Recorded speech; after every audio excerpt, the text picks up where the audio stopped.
Thank you for tuning in to Exeter TV. Exeter TV is the town's public and government access channels, available on Comcast Channels 6 and 22. Channel 6 is your channel. If you have an idea for a program, want to host your own talk show, or submit a film, we're here to get your content on television. On Channel 22, we bring you live and replay coverage of government meetings and other town updates. A third channel, Blue Hawk Media, is operated by SAU 16 and can be found on Channel 8, with all your school sports, events, and meetings. You can watch Exeter TV online at exeternh.tv, Apple TV, and on Roku. Find us on social media for extra content. Subscribe to our YouTube channel and hit the bell to get notified about live streams and new content. Tune in to our platforms every other Friday to watch the Exeter Biweekly Report, with recaps of recent events, updates from town departments, and messages from nonprofits in your area. If you head to our website, exeternh.tv, we invite you to sign up to our newsletter to receive monthly updates about new content, upcoming meetings, and more. We'd like to thank you for taking the time to watch Exeter TV and hope that you tune in to our other content as well.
June 5th, Exeter Conservation Commission meeting to order. 9th.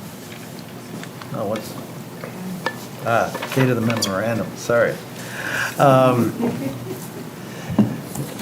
9th to order. We took a site walk prior to the meeting at 5 o'clock to review the wetland conditional use permit and minimum impact wetland permit application at 18 Oaklands Road. And now I'd like to have the members introduce themselves, starting with Kyle. I'm Kyle Welch, alternate. Trevor Matera. Dave Short. Andrew Koff. Valerie Fanger. Keith Whitehouse. Kristen Murphy, Conservation and Sustainability Planner. Dan Chartrand, Select Board Rep to the Concom. Thank you. Campbell out here. Oh, and Bill Campbell is attending via Zoom. Do we want to activate anyone? Well, if Michelle was coming, we were going to put her into Nick's spot. But, Kyle? Okay, Kyle, you're a voting member tonight. Let's see. Next would be public comment. Is there any?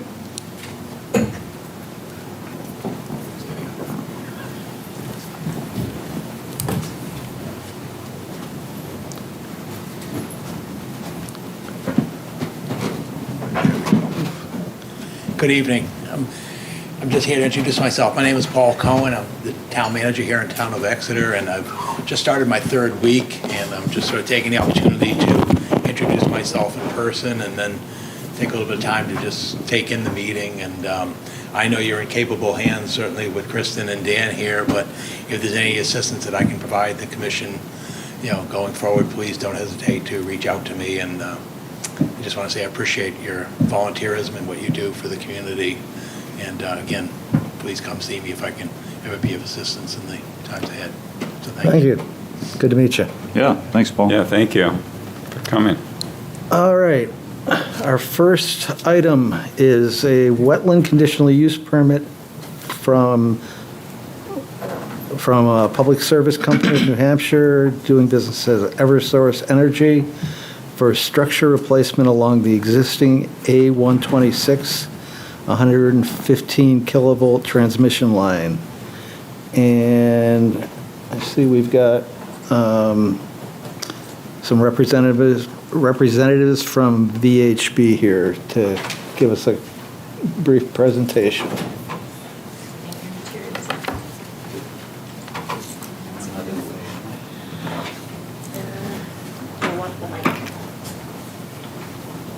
There's a pointer on the button at the very top. Oh, okay. All right. Good evening. I'm Sherry Treffry with VHB, and I have Jake Kwok-Bezeski with me from Eversource, who's the licensing and permitting specialist, and we also have Jen Tishy, who's the project manager for this project, here to answer any questions you might have.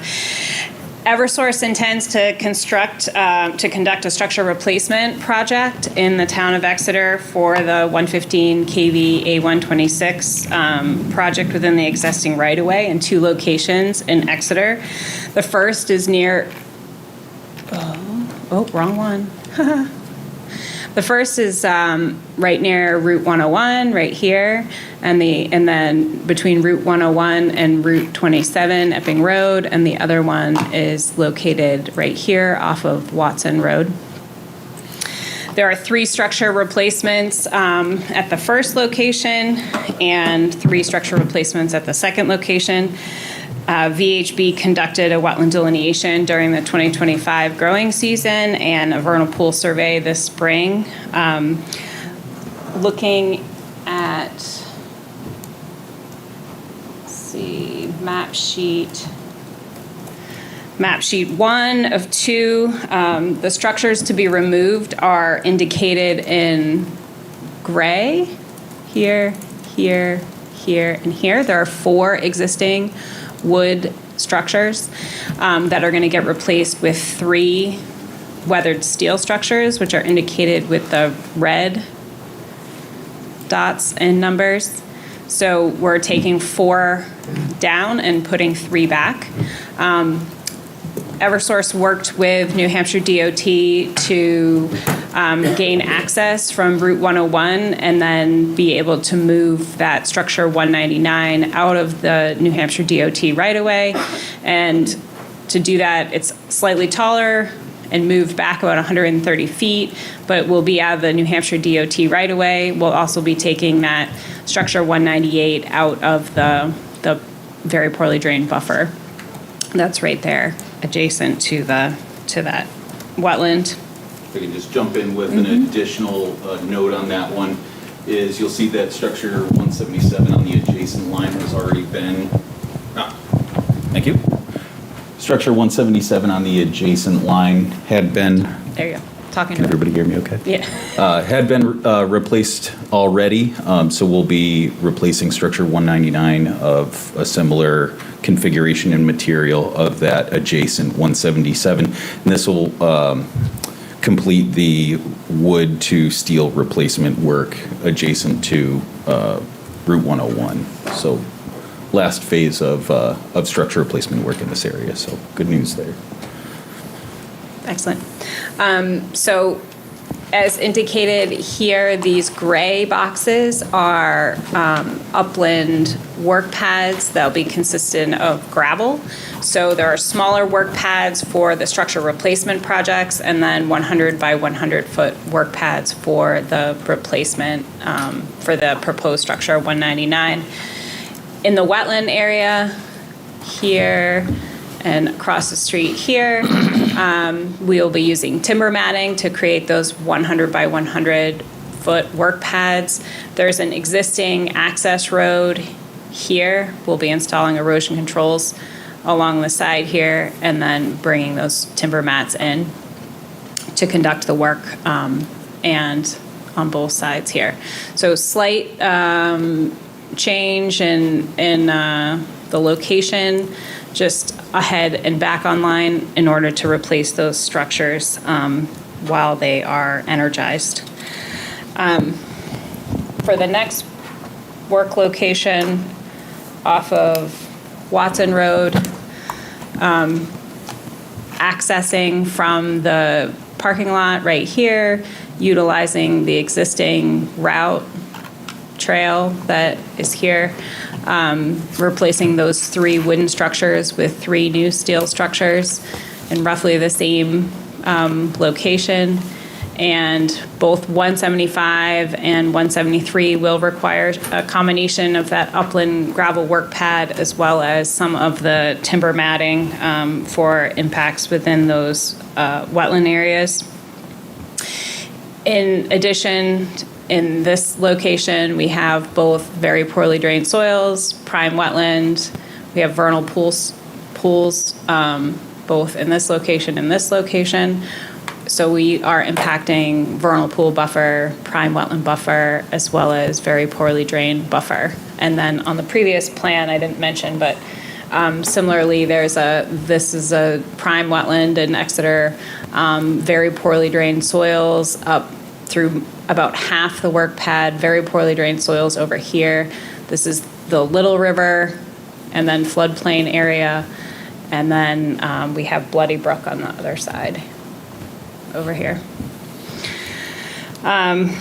So with regard to the impacts, as I said, we have temporary buffer impacts to each of those resource areas. The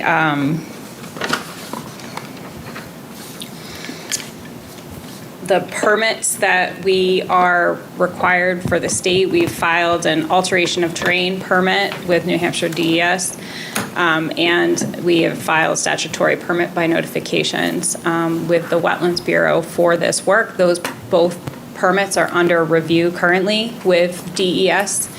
We have completed our consultation with New Hampshire DES ecological review.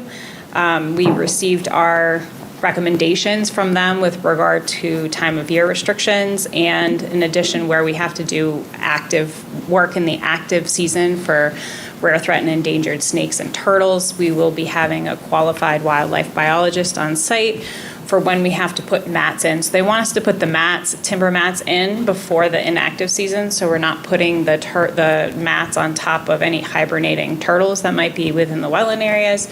So we'll have a qualified wildlife biologist who will be overseeing the mat placement, and then the bulk of the majority of the work will be done during the inactive season.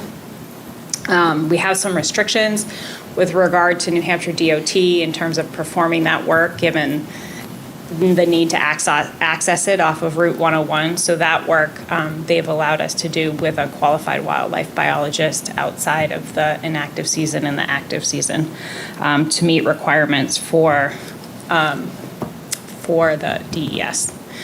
When you say inactive season, you mean winter? Yeah, so from October to April, October. the inactive season. Yep. In terms of wetlands functions and values here, obviously we have prime wetlands, so those are unique and valuable, particularly for their size and their association with some of these water bodies.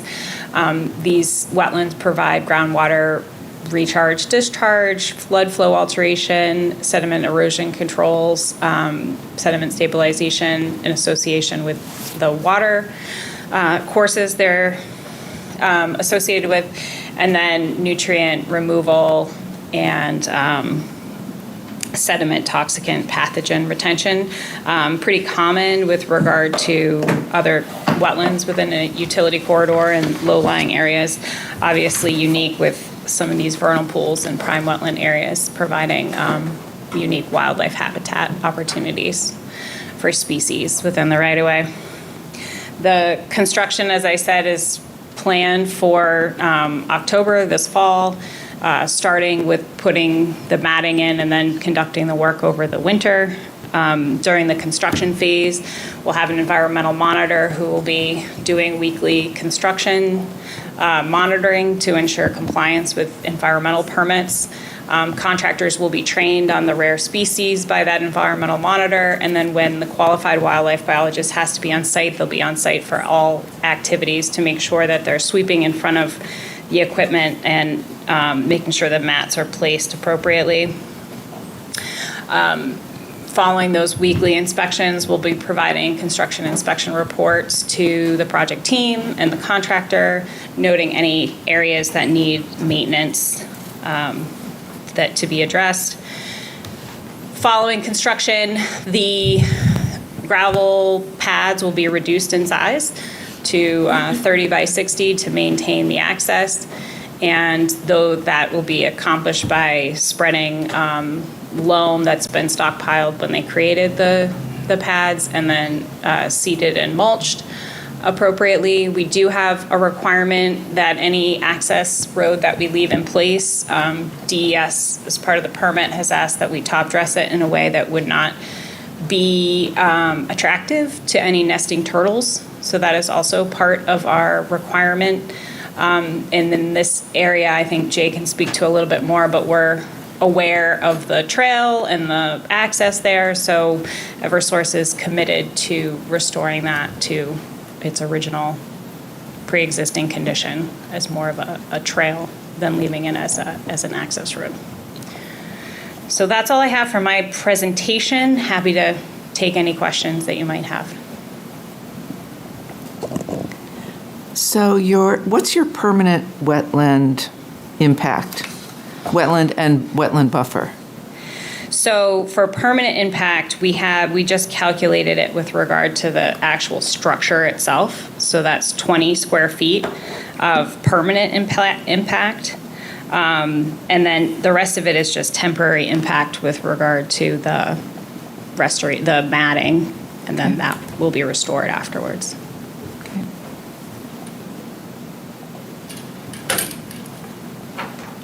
I know we've worked with you guys on a lot of these. There's been ones over at Rains and closer east towards Captain's Way, and you mentioned the ones around 101 are going to be complete. Are there other wooden structures left in the Exeter right away that you'll be coming back for, or is this? So I actually took a walk out on on the Watson Road area prior to this meeting. And so with the three structures that we have proposed for replacement with this scope immediately adjacent to Bloody Brook, that will complete the structure replacement work in that immediate area. I did notice that the structure 177 is still wood, so we'll continue to inspect our lines as those structures are deemed to be degraded to the point where replacement is recommended. We would scope those for replacement on an as-needed basis. In terms of remaining wood across all Eversource circuits in New Hampshire, I do not have that information available here today. Well, yeah, I was more about the Exeter ones, but yeah. Yep. That's good. That's all. I was just curious. Yep. So the parking lot on Watson Road under the power lines, is that that the mountain bikers use? Yes. Is that going to be closed for the duration? We would probably seek to coordinate with whoever oversees the public use of that trail system. I think from a safety perspective, it would be in everyone's best interest to close that temporarily while we mobilize our materials and equipment, and have heavy equipment operating on site. But we are certainly aware of the recreational value for the community. I actually had to park down the road a little ways to walk in, so I think that would, my understanding is that in the fall, winter time frame, that recreational use does drop down a little bit, so. It gets a lot of use. Does it? Yeah. Okay.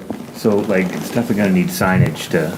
Yeah, we would post signage at all of our active work areas regardless of, the situation like we have off of Watson Road. We also have a project engagement team, so if there is a point of contact, I'd love to take that contact information so we can stay in touch with folks as the preparations are made to mobilize into the site. Same contractors as you've used before? So do we have a contractor onboarded yet? Yep. Okay. JCR. So Yeah. they're one of our preferred contractors at Eversource. They're familiar with our system and They've our done the work before. practices. They've Yep. always done a good job. Yep. Yeah, similar to the replacement work that happened in this area, God, I want to say it was 2023, 2022, I think, where they took that retained topsoil material to restore the gravel access road back to single track would be what we would be looking to accomplish in this round as well. Boulders would be replaced. You'll also see the kind of blurry, but the call out with the small stream that drains that vernal pool complex will be spanning over that to allow for stream flow to pass underneath our temporary matting. Mm-hmm.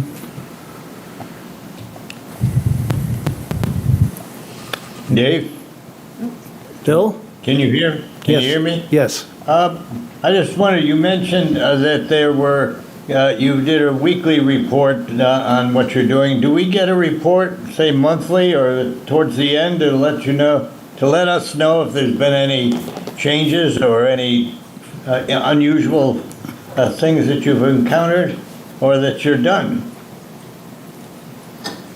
I don't see any reason why we couldn't provide those types of updates. I think we'll be in touch, on an ongoing basis with respect to the work off of Watson Road. I don't see any reason why we couldn't provide the same updates for the other areas.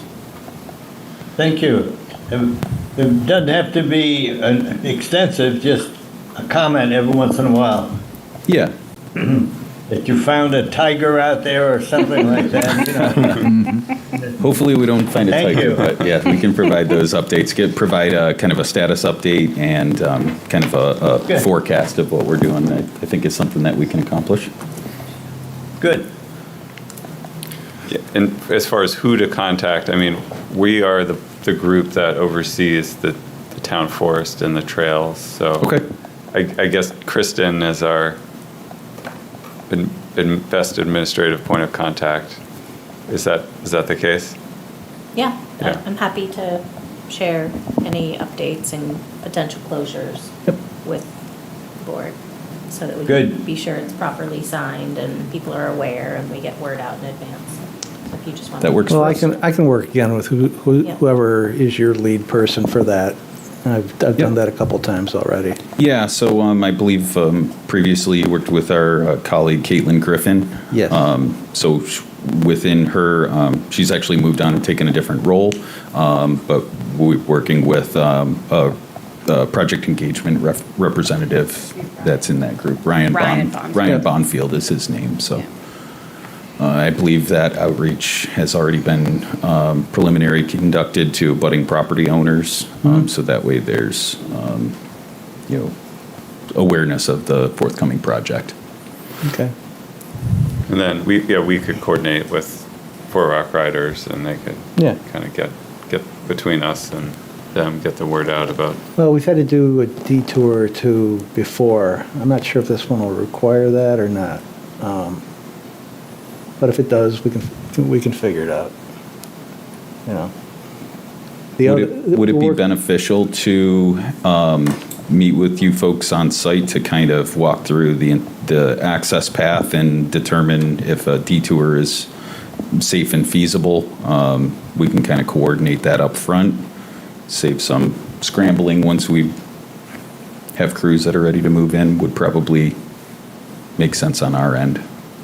Yeah. I would think we would just close. I don't know. To me, it was almost just say it. Well, remember the red trail, because so many people walk it, we tried to create clearly marked detours Around it so it maintains some connectivity. in this section. No, it wasn't this section. It was on the easterly part. Right. That's why I was saying I'm not quite sure. But that was sort of like a crossing of the site. This is sort of like walking through. Yeah. I know when we did it at Rains, we closed, didn't we close access to that? I think there was Other some times fencing we've put up, really limited access into these project areas. But Is I that- think what we did previously makes sense again, so you'd want folks who are walking the trail that don't approach from the Watson Road parking lot to be aware that that leg is closed, Right. right?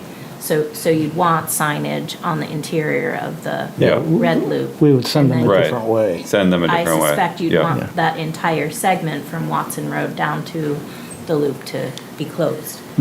Yes, that's well said. Nobody would really go that way unless they were going to the parking lot, I think. It doesn't go anywhere. Right. Yeah. But I think there's gonna be a concern, because that's like half the parking spots in the whole, it's probably half the parking spots in the whole park. I don't think there's any way of getting around it, Right, you know? right. Well, do you know how you're gonna stage? You said you're gonna use the parking lot for your staging area. I don't foresee a need to fill up that parking area with material and equipment. Our contractor will secure a laydown area off-site for a show-up yard and general parking for their crew personnel. But we would more than likely utilize that for a safe offload and onload area for equipment, so that way we're not unloading on the road, because that's kind of a weird blind turn area. So we'd be looking to get off the road for that process. And timber matting might be stacked there temporarily until they offload the timber mat, stack them, and then they'll use equipment to place them. Yep. Well, this trail improvement work that's taking place now, maybe it's kind of serendipitous, but one of the ideas of it was to encourage more people to park in the industrial park and go north. And with that Middle Earth or whatever Dan named the trail, that's accomplished from the tunnel to the power lines. So, Yep. if we clean it up down to the tunnel from the industrial park, hopefully more people will start parking there. This might be some encouragement for that. Happy to help. So when you bring the equipment in, does it come in through that way though? Or- Yep. Yeah, that would be a one way in, one way out. We're trying to avoid and minimize to the extent of our capability any impact to the prime wetlands and the adjacent wetland complex by the Bloody Brook. So everything will come in and out via the right-of-way entrance off of Watson Road. But you don't need to build a road because there's basically already. No, it's already there. Yeah, yeah. There'll be some, potentially some minor improvements to keep it flat and safe for some larger pieces of equipment, and then we'll be temporarily grading and flattening out that 100 by 100 work pad in uplands, and then as Sherry mentioned, the any footprint over wetlands will be temporarily timber matted, which will be removed at the completion of the project work and well within the 1 year time span that's allowable under our permits. All right. Just one other comment that I know we've talked about this every time we've done this, but there's a lot of invasive species in and around that parking lot and knotweed and other stuff.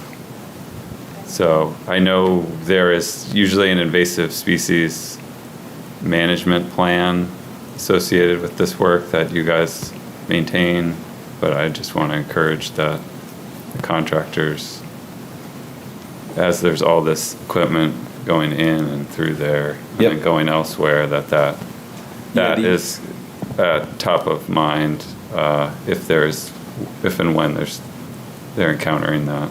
Yeah, I absolutely heard, and I observed quite a bit of Japanese knotweed surrounding the parking lot area, including adjacent to on the north side of the proposed access route. So, in terms of mobilization of timber matting and equipment, the expectation in general practice with our contractors is to make sure that all equipment and access materials are free of dirt and vegetative material to prohibit that spread. And then through the course of the work, we try to minimize disturbance of those invasive species to avoid spreading those small propagules that doesn't take much to get the Japanese knotweed to spread. So certainly something that we're aware of, and it's a constant battle with that stuff. It's hard to get rid of once it's established. So, that comment is not lost on us by any means. All right. We will be appearing before the planning board on Thursday. Okay. Is everybody ready to go through the criteria? Do you want to ask for public comment just in case? I'm sorry? Public comment first? Sure. Is there any public comment? Okay. Okay, prior to issuance of a conditional use permit, the planning board shall conclude and make a part of the record compliance with the following criteria. Number one, that the proposed use is permitted in the underlying zoning district.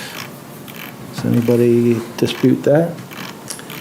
Number two, no alternative design which does not impact a wetland or wetland buffer, or which has less detrimental impact on the wetland or wetland buffer is feasible.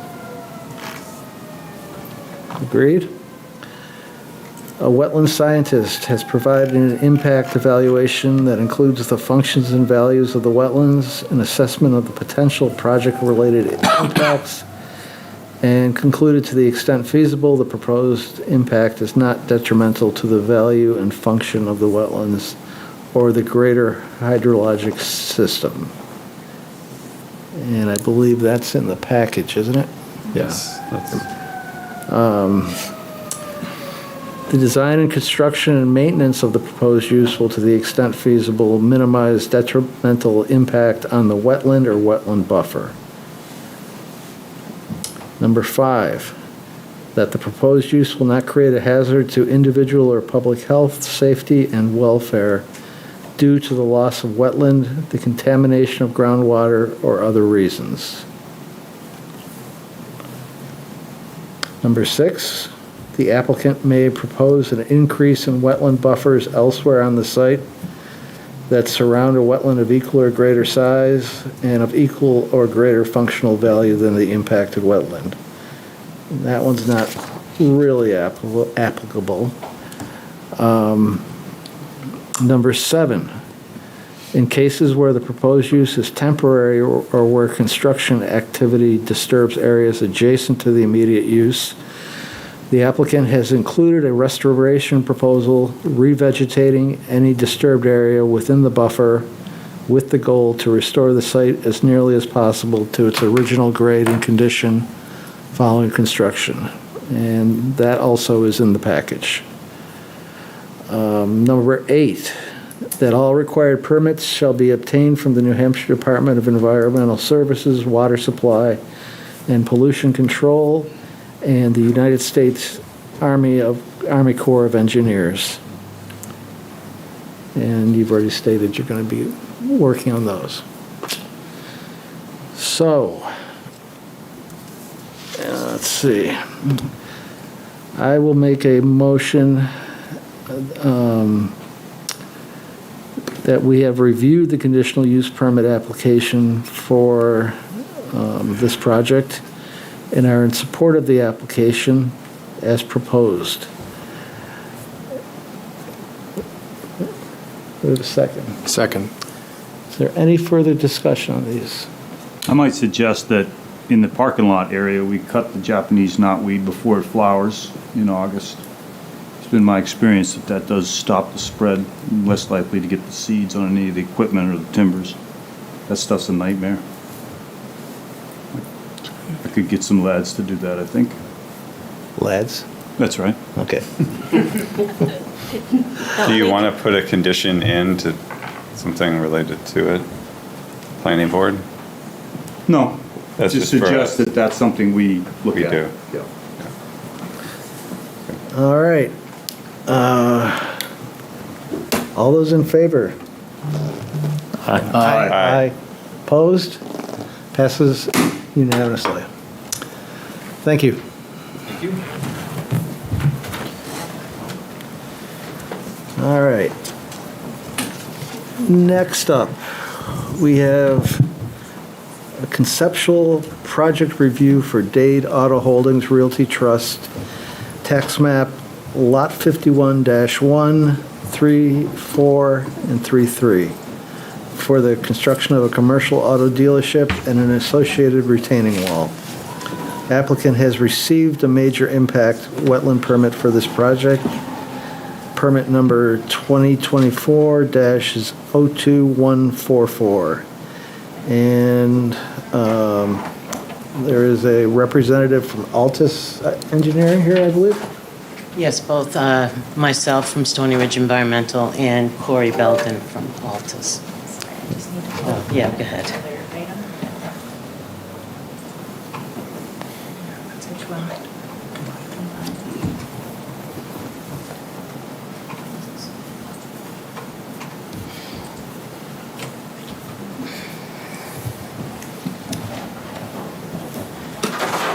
Hello, everybody. The last time we were here was in November of 2025.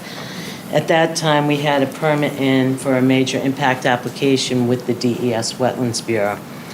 On February 5th, the permit was approved and issued by the state of New Hampshire. Following on February 19th, the Corps have authorized the permit as well. And the only additional item that was added since the November meeting is that the DES wanted a deed restriction put on that 1.65 acres that we had preliminary discussed as an easement at that meeting. So that will be put in a permanent deed restriction, which will add more protection to the Parkman Brook system. The final total wetland impact for the permit was 29,293 square feet, and of which 28,418 square feet is permanent, while only 875 square feet was temporary. We substantially reduced that temporary amount, if you remember. The final in lieu fee will be calculated at the end, and it's approximately $230,000. Currently, Dade Auto Holdings is working with Corey Belden of Altus Engineering, working on the Phase 1 construction plan, which is why we're here preliminarily tonight to look at that before formal application starts between you guys and the planning board. Corey, I'll turn it over to you. Okay.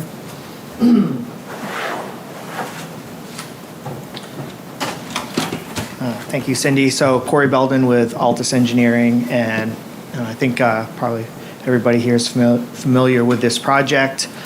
We wanted to come before the Conservation Commission as a pre-application to talk about the project and get some input prior to preparing the site plan application that will go to the town for permitting. So, as Cindy said, let me see here. There's really with the wetlands permit application, with the goals of the project, there were two primary components to the development of the site. One was for the Volvo dealership to expand their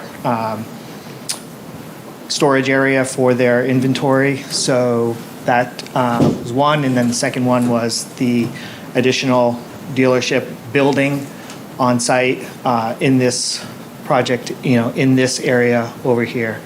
So what we're proposing right now and what we're looking at coming to the board for an application is a phase 1 development plan, which really addresses the need for on-site adjacent storage for vehicle inventory for the Volvo dealership.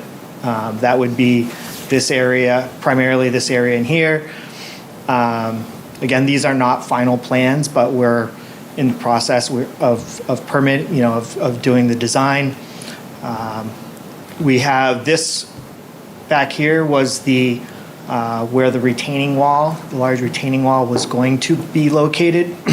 This plan does not have a retaining wall. We're sloping, doing a 2.5 to 1 revetment slope on the back side, sloping it up to grade, and really all of this area is going to be, loam and seeded grass. There'll still be fill, but we have plenty of ample opportunity to do some enhanced stormwater management in this area. So really,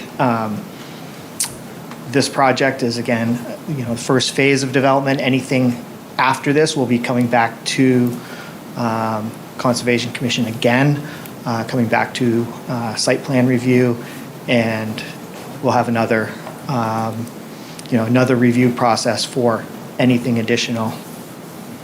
So, but would that be the full project? The phase 2 would correct. Would be the retaining wall and Potentially, the second right. building. Right. The phase 2, this because of the site in the soils, there's so they're going to do the preload, and they'll have the wick drains and do the preloading for the site. That process is going to take a while, and so they wouldn't be putting in any foundations, wait for that settlement to stabilize. Then during that time, we would be able to come back with the final application. It would be anticipated that it would include the full development site, potentially the retaining wall, potentially not, but we would, but the plan is phase 2 would be the full development site. But right now, that's not on the, in this first phase of the application. First phase is only doing the additional pavement for vehicle storage, doing stormwater treatment, and doing a sloped wall on the backside, eliminating, not doing the wall at this point. Before we continue with questions, because there are people in the residents in the audience, I think it would be helpful. I know the commission's familiar with the site, but could you just orient everyone to the location? Sure. This is McDonald's right here off of Portsmouth Avenue. This is the existing Volvo dealership. Let me see. When we're looking at the site, this is, again, Portsmouth Avenue. The existing dealership is right here. McDonald's project site is really in this area between McDonald's. This is Hannaford's across the street. So I think that And again, this is a pre-application meeting. We have not submitted an application to this point. My understanding, everything, this is a non-binding discussion. We're just trying to get input. I was at the meeting the last meeting in November, and I know that there was concerns about, by the Conservation Commission about the project. So, really right now, phase one is a much reduced project, but we do have opportunity to, address stormwater, address any concerns in this area, and we're just looking for, any input that we might, from the board. So, go ahead. No, please. So, question, so right now you have 28,000 square feet of permanent impact, and I'm assuming that if you go to phase two, it's going to be at least that much? We'll never exceed that. We would have to You'll go back never to exceed 28,000? Correct. They're filling it all now. Okay. Oh, okay, got it. So we would be holding essentially where the retaining wall was proposed and for the developments, that would now be a toe of slope, and Okay. the slope would be coming up from there. So we would never, that's sort of the limit of all impacts. We won't be going any closer. We're staying out of, it's hard to see on this exhibit. Maybe, let me see. This exhibit shows this is the 300-foot shoreline buffer line, so we're staying out of the, we're staying well out of the shoreline buffer for this project, both DES and Exeter's shoreline buffer limits. So, I think we voiced a lot of concern at the last meeting about the massiveness of the project and the amount of fill that would be happening. So I'm not sure that that's changed for me, at least. I think I'm not really in favor, sorry. Yeah. Yeah, similarly, just to build onto that, I think the only new information at this that you're presenting to us now is you want to do it in a phased approach with phase one and phase two, which would be just an additional review for us. I guess I'm sort of frustrated because we've had many conceptual reviews of this. Now you're saying you're going to come back for two separate actual applications. I don't know. I'm not sure what we're doing right now. right.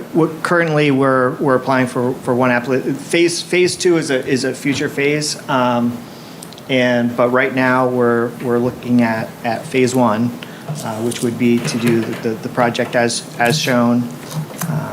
Currently, the plan is to do the future development, but we would, that's not on the table now. So we would want to look at this project as presented, get any input from that, and any future development in this area would come back. Correct. Right. I guess if we approve phase one, I don't see how we wouldn't also then approve phase two. Because you've already filled the wetland at that point. I guess I don't see there's been no demonstrable change to the project as far as for us to review conceptually with you at this point. You're saying that maybe there's not going to be a retaining wall? Is that what you're saying? I'm trying to be clear on that. There's not going to be one for There's this certainly not phase. going to be one this Right. phase. So if this Correct. ceiling here is what, 14 feet, 15 feet? So it's going to be 23 feet of retaining wall? Is that what you're saying? If this happens that way? During phase two? Yes. We've redesigned the site to lower the backside, so even if a wall does go in, it will be a lower wall. Mm-hmm. The previous plan that was done during DES permitting was a 22-foot wall. I'd have to look at Yeah, it, but 23 less. but now we're lowering the back part of the site. You can see the contour grading in this area, sloping it back previously it was sort of holding the grade of this surrounding area. So now this is we're dropping this down by, another 5 feet. So it's it's a reduced wall height. Why the hedging on whether or not you're going to do that wall? Excuse me? I said, why the hedging on whether or not you're going to do that wall? I mean, can't that determination be made now? Right now, for this phase, there's a lot of pieces to it. There's financial pieces to it. There's, the current plan is for this phase of development and just to get in the vehicle storage, then that demand doesn't really necessitate the need for the wall at this point. That's a significant cost and a significant piece of the development. I'm not the financer of the project. I don't know, how a lot of the finances work. That's not our concern. Right. I think like Drew's frustration, it seems like we just keep getting little bits and pieces of this project and say, well, we just want to do this and we just want to do that. And we're kind of continuing down the same path. Yeah, so when we say no, it doesn't really mean no, I guess. Is that? But it does mean no. That's what I was thinking. But yeah, okay. Yeah, no, that's I cool. mean, I'm not, hey, listen, it's nothing personal, right? Yeah, no, 100%. I mean, we're here for discussion, and I just, and I'll be honest, I came in, midway through on the application process. So, we came in mid, the application had been submitted to DES Wetlands. We sort of helped facilitate, finishing it. I wasn't aware that it was ever piecemealed and phased before. This is my understanding. This is the first time we've ever come and said, we're going to do a phase 1 and a phase 2. So this is, this is a much smaller and reduced project. Still has the wetland impacts, but the wetland impacts have been, permitted through DES. They're already, there's a significant piece to that. But that permit's in hand. And now we're looking at, again, just trying to have the discussion with you. I know we're going to be back here when we actually do submit the application. So if we can address anything, I know. Well, what I'd like to do right now is if we have any brief public comments, I'd like to hear any abutter concerns. And then we'll come back to you. Sure. Yeah, well, hold on. I don't see anybody getting up.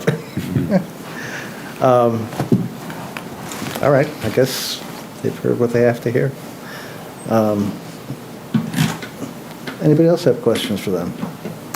I think there was a fee paid, the in lieu fee paid to this, and that went up to Salmon Falls, I think? Well, actually, the in lieu fee has not been paid yet till the permit, right before we execute the permit.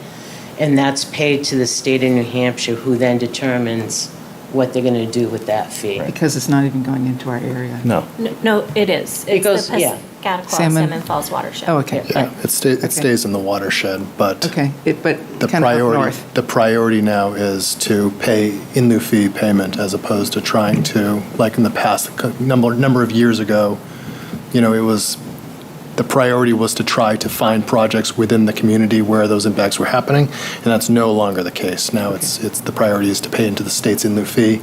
Those monies are held within sub-watersheds within the state, but not within the community. So like you said, it could happen within Salmon Falls or something north of us and any other communities, but we'd have the ability to, propose projects for that funding. Okay. I guess I was kind of surprised that the state approved this, honestly.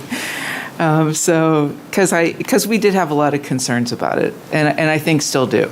Well, we tried to address all those concerns in 3 separate letters well past the Concom statutory time limit. We met all of the requirements and rules and statute under RSA 42A, and so the permit is issued. And then we also passed the Corps requirements in their review. Yeah, I'm just... No, I understand. I think that this commission has lots of concerns, and still do, yeah. I think what we need to see, though, is a definite plan. Yeah. Full stop. Right? Yeah. So, Are you proposing porous pavement, or what's the impervious, what is being proposed for the parking areas? Right, so we're considering porous pavement. That is a consideration. I sort of go back and forth on that. I know that it's, and I'm not sure if you have any experience or preference with that. I know maintenance-wise, sometimes it's not the easiest to maintain. If you do have any areas with heavy loading truck traffic, that's not recommended for porous pavement because you'll get rutting in the pavement. It's not just the way that it's constructed. It doesn't have a good base because you get a lot of voids in the sub base. So it is good strictly for parking areas for this type of, for cars. So there is an opportunity, but when what we would looking with, potentially for phase 2, when you have the other, dealership in here and this becomes, a truck route, then you wouldn't want them in those areas. So we could look at that for, and just make sure that we're planning for the future, but also adding, potentially using porous where we need. Right now, we have certainly quite a significant area in this area to do any sort of stormwater treatment, rain gardens, ISR type of rain gardens, infiltration. So, it's sort of like you get the ground in the water one way. Do you send it through the pavement, or does it come off the pavement and go in the ground in the treatment pond? So there's different methods we can, if porous pavement was, this board said, we like porous pavement, we would prefer that, then we can look at that as a design. What we would be doing is looking for infiltration one way or the other. Bill Campbell has his hand up. Yeah, I've just had a question. Following Drew's question, I have the same kind of concern. What are we left with if we prove this and then look at phase 2 and say, we don't like that building or whatever it is and don't do it? We're left with a parking lot? Is that sort of what we're left with? Yeah. Well, in a grassed area. This is a parking lot with a grassy area and a stormwater retention basin, as far as I can tell. Yep.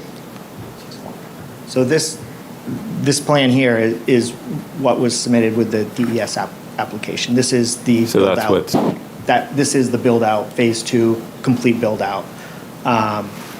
Again, right. So that's what DES approved. Correct. And this is the impacts that were improved, and nothing will, go beyond those. But,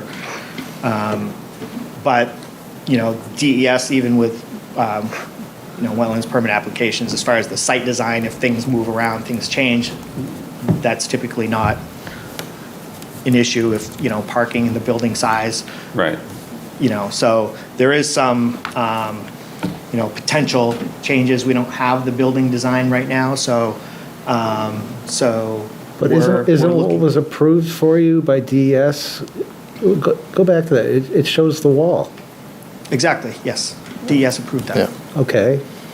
But we're not proposing the wall this phase. We're saying we're going to go where that wall was, where the wall is here. We're just going to start at the bottom of where the wall and slope it back and not construct the wall at this point. Last time we talked about it, it became very evident with Keith's back of the envelope calculations of how many truckloads, of fill are needed to come into the site. This is a significant construction project, so it makes sense to do it as a phased approach. But it's just funny to talk about it as a phased approach to us, but then you have the wetlands, the full approved already. So I don't know. This whole project has been confusing for us. And I'll say it's not typical. Typically, the site plan review application through the town, and a lot of times the DES applications with, either Wetlands Bureau or AOT, they sort of run parallel to each other. And in this case, the wetlands permit was permitted ahead of site plan review with, the local review. So it's one of those, it is what it is. We're at this point right now, and we're trying to, move So, forward. roughly, how many cubic yards are coming in for phase one for this that you're here tonight to ask about? I don't know. I don't have that calculation. Any inkling? What's that? Any inkling? I don't know. I'll have it when we come back for site plan review. for site plan review, I can get it. But right now, I don't want to speculate. I know we're lowering the site. The previous plan had significantly, more. This was much higher. We had a lot of fill in this area. The current plan, as shown, we're coming down significantly. What we would look to do is in the future, this is going to be, a lower area back here. So, we are lowering it, but I don't know what the cubic yardage is for the amount of So fill. just out of curiosity, where would this fill come from, typically in this area for sort of this type of project? So we're working with a contractor, Severino Trucking. They do a lot of construction projects in and around the area. They do large scale construction, and they have resources. They have their own gravel, their own pits, so they would be able to tell where that material is coming from. Certainly, it would be clean material. And thank you. All right. Mr. Chair? Yes. It's not usually my role to speak, but I'm a bit frustrated, so I'm going to speak. I'm really disappointed at the lack of respect for this Conservation Commission. I think there's been a strategic maneuver around it. And given that these folks are volunteers and they work hard and they bring that honest effort to this process, I'm really frustrated. And I wanted to make a public note of that. Thank you. Thank you. Thanks, Dan. Well, thank you for bringing this in tonight. I think any further discussion should take place once we're aware of what you're attempting to do. And we're not in a position to make any sorts of decisions tonight, of course. So we'll continue the discussion when you come back with the next step. Yep. That's good. Thank you. Thank you. Thanks for your time. thank you. All right. Next up, a wetland conditional use permit application and minimum impact wetland permit application to construct a driveway and associated culvert to a proposed single-family home on an existing lot of record at 18 Oaklands Road, map lot -3. Applicant also requests an amendment to the designated prime wetland boundary. Sergio Bonilla from Mission Wetland and Christian Smith from Beals Associate are here to make a presentation.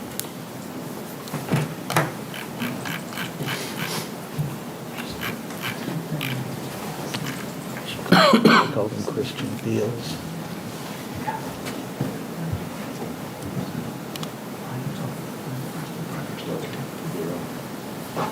Hello, ladies and gentlemen of the commission. Thank you for your time. Thank you, and thank you for meeting with us this morning at the site, or this afternoon at the site walk. Sergio Bonilla from Mission Wetlands here to present on behalf of Liam Newman and his wife Megan Sullivan, and their mother and designer with Blue Sky Home Renovations, Tammy Newman. What the background history is, they purchased this portion, this parcel of land in somewhere around 23, 24, and it had 13. I did the original wetland delineation with Millennium Engineering. They put the EC plan together, the existing conditions plan. That owner of the 13-acre parcel has since sold it off to Liam and Megan, who purchased the property. So I went in, they've had an exhaustive existing conditions analysis with some of the architects and with the home builder. Had some areas where they wanted to get some clarification, so I did some backup work. I took what is mapped as the aerial interpolated prime wetland 1 that's in the rear. You can see sort of that Finger-Lake projection. And did some field verification, some field refining of that wetland, of the boundary of the prime wetland buffer that took into account vegetation cover type, habitat, wildlife habitat cover and component, soil drainage class, and topography. There's sort of you couldn't see it very well from the field today because there was a lot of ferns, but there's a break in the topography that I always felt was more indicative of what that prime wetland would be, which is an area that's basically dominated by red maple trees and yellow birch trees, where it was at some point, I think, in accordance with the prime wetland mapping report, a scrub system. That's in 1983, and then again reviewed in 2002. So we've had some significant succession from a scrub subsystem to a forested system. And there is some sphagnum moss, but I wouldn't see the typical hummock hollow topography that would happen that would be conducive to some of the less frequently encountered salamanders, stuff like that. And I figured if I did that ground truthing in the field and had it located by Nichols Environmental and also plotted with Beals Association and get their eyes on the that field delineated prime wetland boundary, then we could come to an agreement on that. Basically, that just facilitates not having to come before you for conditional use for the septic setback. It was, the several members viewed it in the field today, and hopefully we can come. I'll have to go through the 70305 process with Evan Lewis at Department of Environmental Services. So that's the first component of it that Kristen wanted me to bring up. Yeah, I just thought it was important to talk about a shift of the prime wetland boundary, because if you don't agree there, then it could change the CUP process, right? Yeah, well, exactly. It would change the CUP process. It's, the prime wetland maps are put together based on aerial interpolation, so I think it's important that to have someone ground truth it and hang the project relevant buffer or boundary so we can extrapolate those buffers in full consideration of the Concom and the planning board.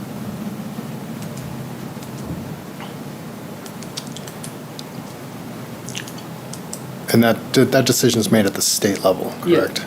Those maps are mapped out at the state level, so that's being brought to the state. That decision will be made. It's under their tutelage as we speak. There's some administrative things to go through, but it's in my DES application. I also mentioned it lightly in the CUP. Understand. But isn't it also sort of up to us, because we're now gonna say we regulate the prime wetland buffer, and we're gonna basically say, okay, we agree with this decision, because now we're gonna not apply that prime wetland buffer to part of the site that otherwise would. So we don't, I think that's But we could get our the own situation. So we do have to agree with it, But right, tonight. we could get our own scientist in. That help at all? And have independent review? Yeah. You could. So I mean, I feel like you said it really detailed, but just generically speaking, the prime wetlands were delineated with aerial photography. And so having the on-site eyes, a certified wetland scientist looking at the conditions, the 3 criteria that wetlands have to determine if it meets prime wetland or doesn't. And so I would think you would have had to, in order to have independent review,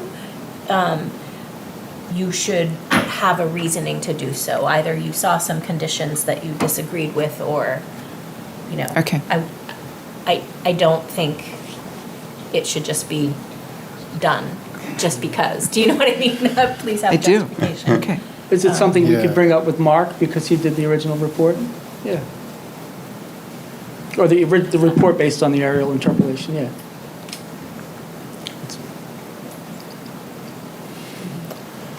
We looked at it today. I don't have, I am not a wetlands expert, but I seem to be going along with what you're saying. That's my sense. Distinct break in vegetation cover type. It was used to be primarily mapped as a scrub-shrub system, which is, doesn't get vegetation above 15, doesn't have as much of a demand on the hydro period. It's shallow, if anything, at this point. So typically, most of the prime wetlands like to have a permanent hydro period. I'm just trying to put together all the different criterions that would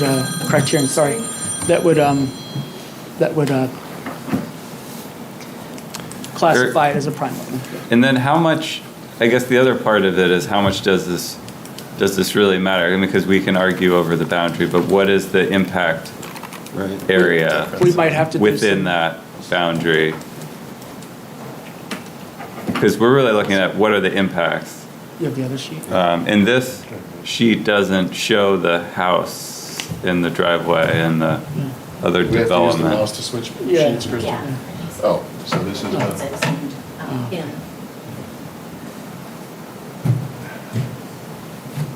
The driveway impacts have nothing to, out of the prime wetland, as interpolated or otherwise buffer. yeah, hi, Mr. Chairman, members of the board, Christian Smith with Beals Associates. So essentially, Drew, in direct answer to your question, is this 125-foot septic setback could potentially change. And the mapped, the 1983 aerial interpolation mapping, I think would show it closer, I'm not sure if it would be exact, but to the edge of wetland. So it would just push that closer, and we might be discussing at that point encroachment of the proposed septic system into the 125-foot septic setback from a prime wetland.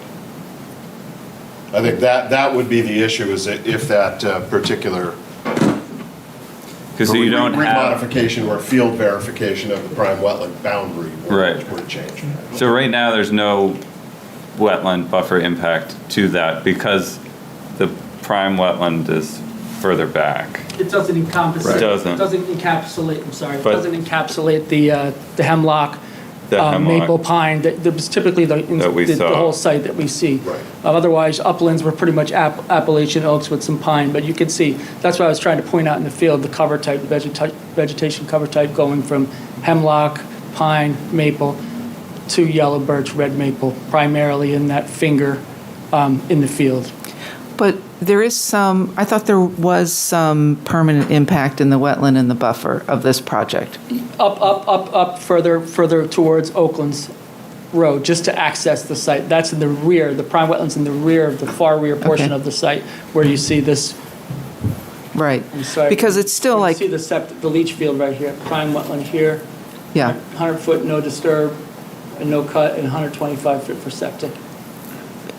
I mean, am I correct in saying that there's still a permanent impact of like 1,000 of wetland and 8,000 of buffer? Yes. Right here on the access road, Okay. on the driveway coming in. is that the absolutely. yellow She wanted me to cover the prime wetland issue. Yeah, okay. Yeah. Just trying to, Just because we're here for essentially three different applications.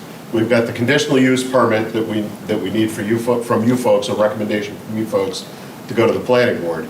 Sergio's got his actual DES wetland impact dredge and fill application. And then we've got the question of the prime wetland field verification. So there's three different issues, and Kristen just suggested that we go with the prime wetland first. And no shoreland, no shoreland though. No shoreline. Thank you, Drew. Yes, no, not completely. And I can go through quickly, now that you've made that segue for us, the conditional use permit section or segment of this proposal. well, are you done? Unless you guys want to talk more about the prime What wetland. is this on that plan? I think we should make a decision on it. Yeah, can you go back to that other map with that finger of prime wetland on it and show us where the house is going to be? Because I think we were all wondering about that. Yeah, so it's essentially right in there. We don't have the test pits located on this, but it's essentially right in that, that setback area, correct? Yeah, you can see that narrow portion of the forested wetland. So that second test pit that we were looking at Right about is here. where the house would be? Today? Test pit 3, we saw in the field, there's 3, NEC 3. We saw a couple up there, if you go back to the other sheet. There's like a buffer, there's sort of a triangular buffer there. That was from the EC plan, the existing conditions plan from 22. Yeah, That was this, for the previous landowners. Yeah. this, What is that? that is the wetland setbacks from everything else. This is the 125-foot septic setback from, oh, boy, that thing is sensitive, from the septic, from the prime wetland. This line right here is 125 foot. Oh, so Based on the interpretation. that little triangle is not within any setback? No. Correct. That's the actual That's the little buildable upland area, and that is From the very close previous. to exactly where the proposed house and Oh. septic field are going. Because it kind of looked like that was a setback. That was the buffer. No, that's actually Do you know what I mean? the upland area outside the Okay. buffer. Yeah. Okay. That is our island of. But now buildable that's area. expanding because you're shrinking the, Well, we did a field delineation of the prime wetland. of the prime Yeah. wetland. So that isn't on the other I think there might plan. have been some soil information that was not properly demonstrated or conveyed to the previous landowner. So, again, some things that were clarified beyond there. And I think you asked about the square footage too, right? So what were the totals again? So if we were talking about the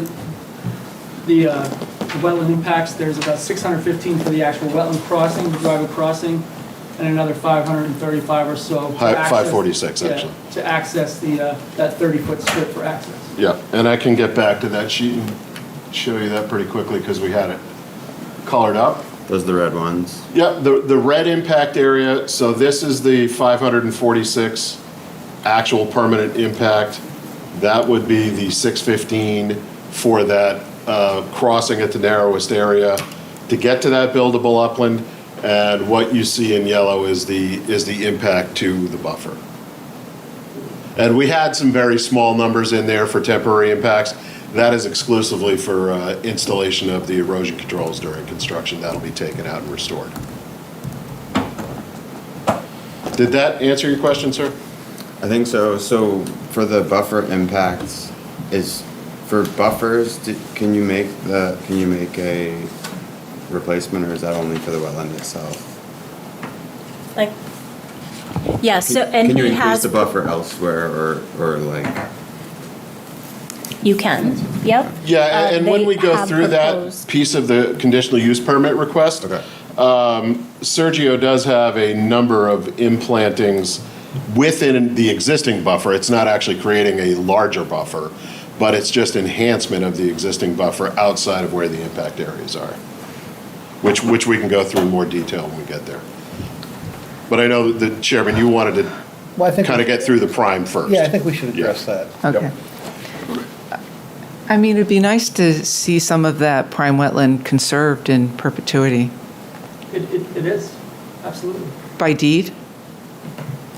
The prime wetland buffer or the? No, the prime wetland itself. It would be nice to see the land deeded and conserved in perpetuity. Would you consider letting them go with the prime wetland area? Well, so I think what that is about is the acreage. So when they pull on current use, they have 10 acres that are going to sit there. So they certainly don't want, they don't want to Oh, I be see. taxed on that other land. Yeah, so now I'm understanding the response to that is, So this land's in current use.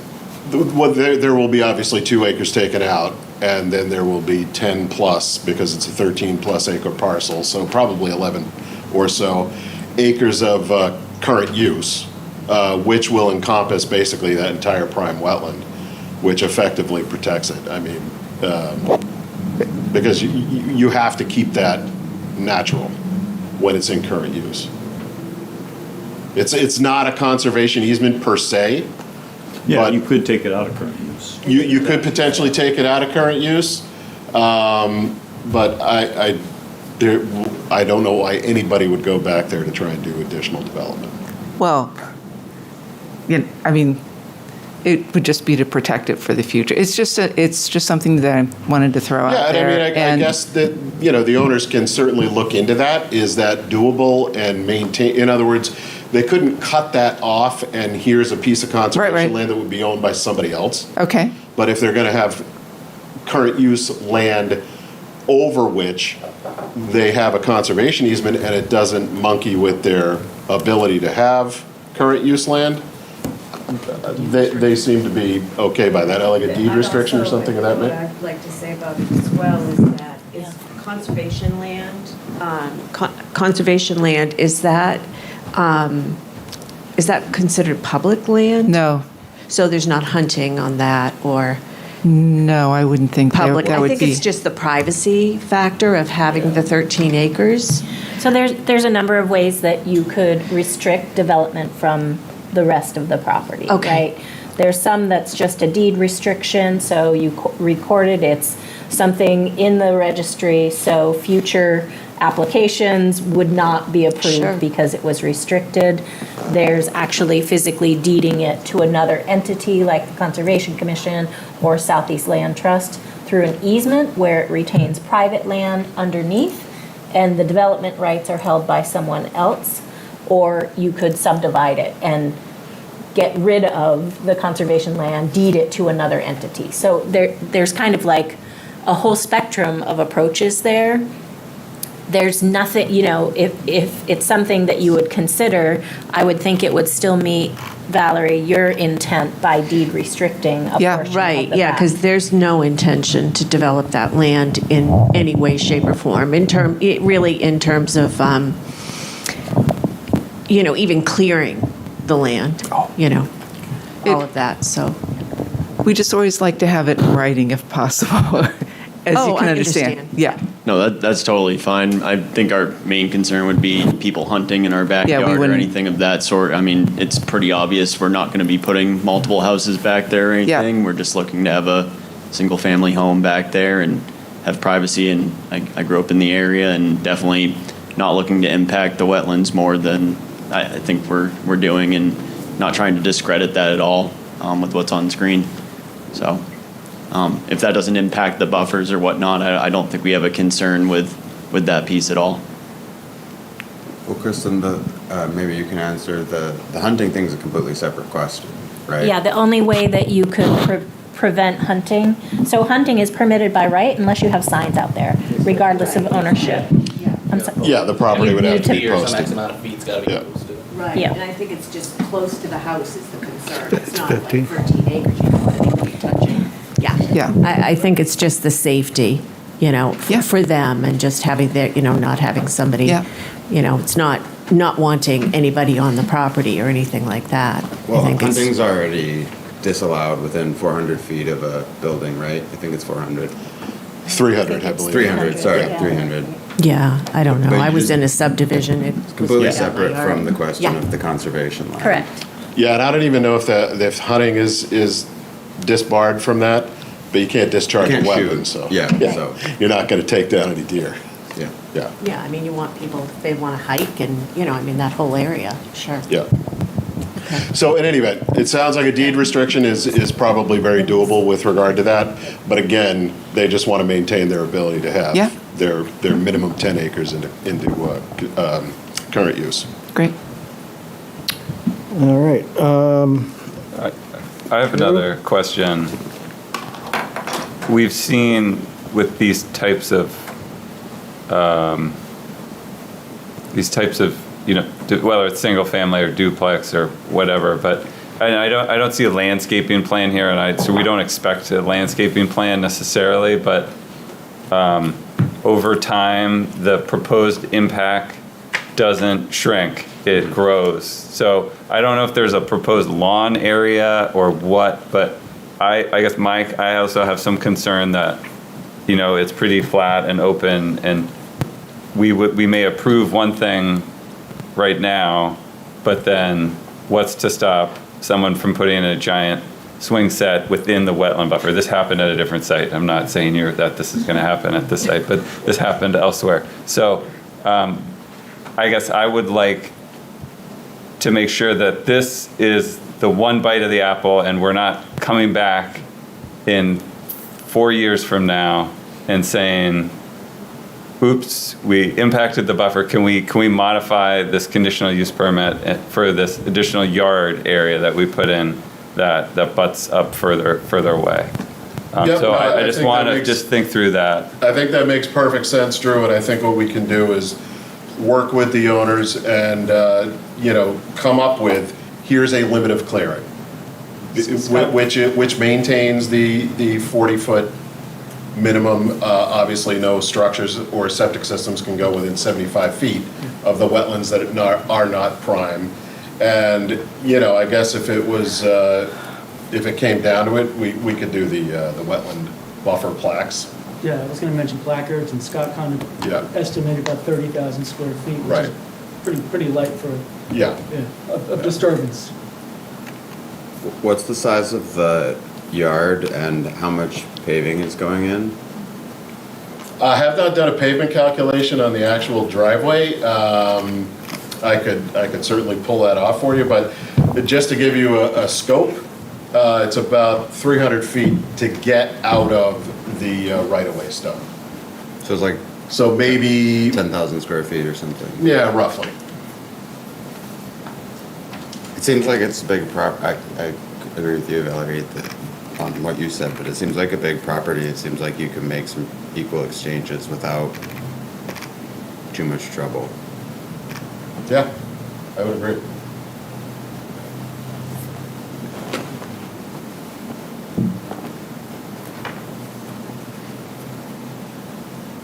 I mean, does that kind of address what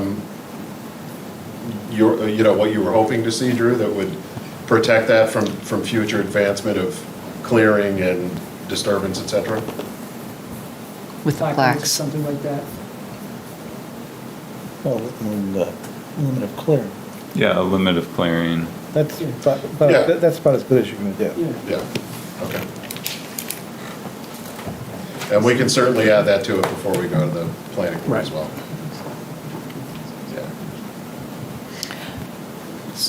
All right. Yeah, so just to go back to the deed restriction one more time, which is wonderful. Thank you very much. Will you just kind of point out what area that might encompass? Sure. Probably go back to the existing conditions plan if you don't mind, because that's Yeah. what shows the entire property. So my presumption is when we have a defined prime wetland boundary and buffer, Right. it could likely, probably run from here, just around the house, back down to that location. And so all the upper part. Everything beyond Yeah. that to the north and west. Okay. Yeah. To me, that makes sense. Yeah. That, again, that's not really viable, developable land anyway. And, yeah, that could easily be we'll work out the finer details and obviously get copies to Kristen of what the final disposition of that is. And then she can share it with the commission. And again, we can get that certainly done and demonstrated before we go to the planning board.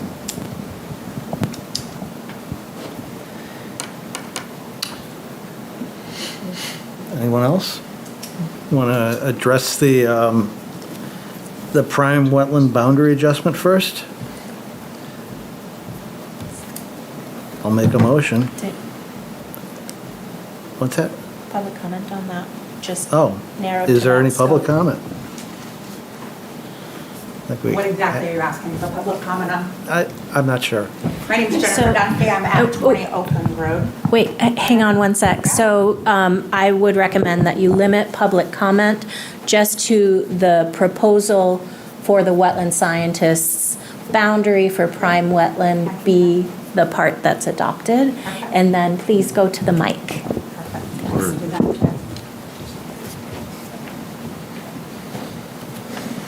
So my name is Jennifer Dunphy. I've had the privilege and honor of living at 20 Oaklands Road. It used to be 16, and then we were RFD4 a long time ago, but my mom, who's here tonight, Teresa Resendez, and my stepfather, Richard Resendez, cleared the land that is now known as 20 Oaklands Road.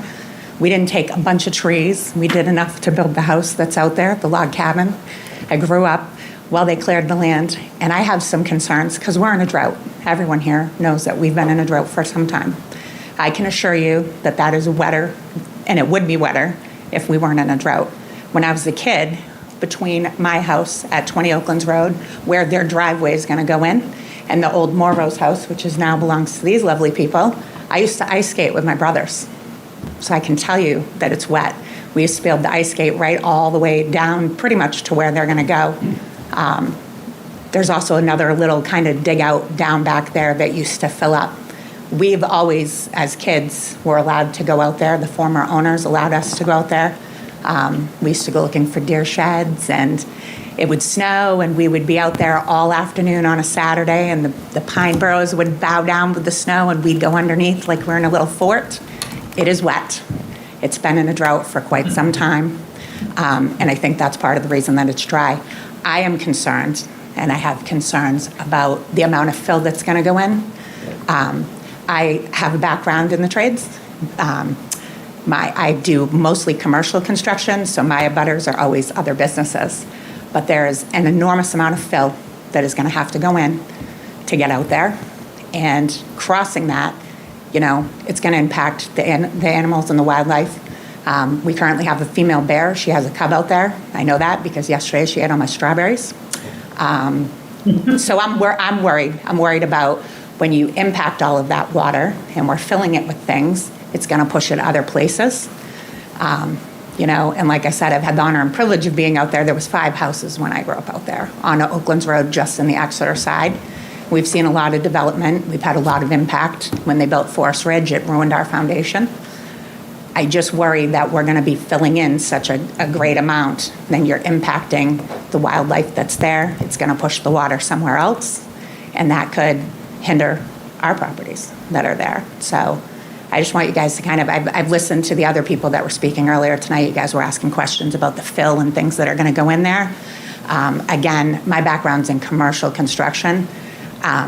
You brought up the driveway and the length of it.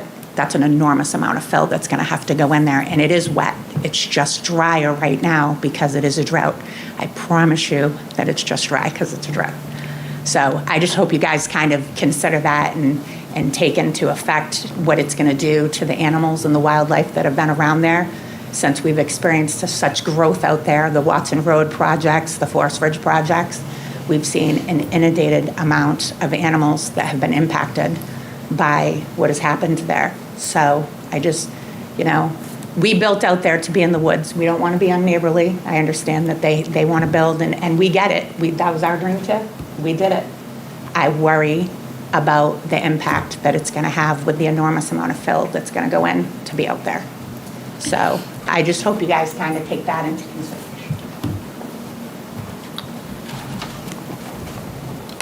All right. Thank you. Thank you.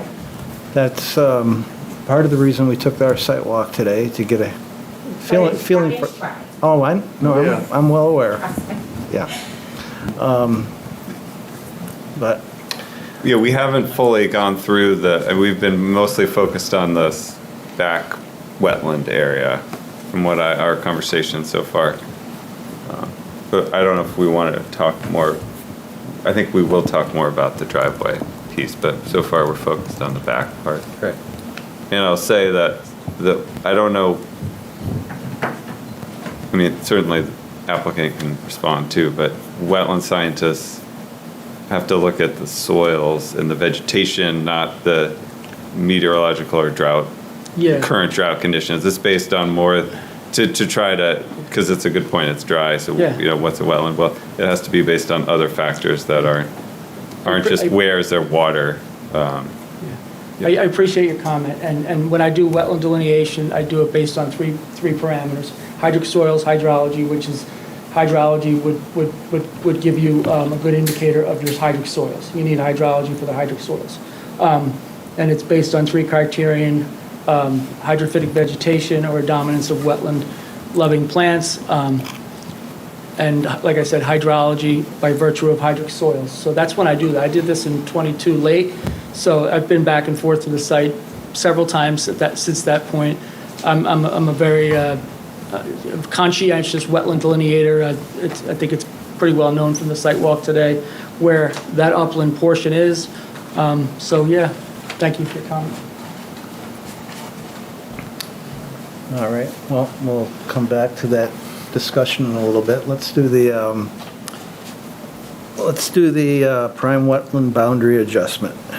And I'll make a motion that we have reviewed the field-based wetland mapping and designated prime wetland boundary presented with this application and are supportive of amending the prime wetland boundary to match field conditions.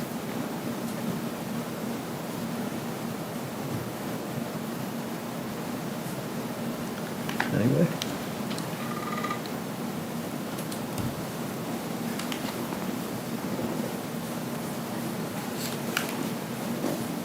I know we talked about the deed and the conservation deed. Does that come in here? I was going to put that Okay. onto the next item. The next item, okay. I'll second this. Yeah.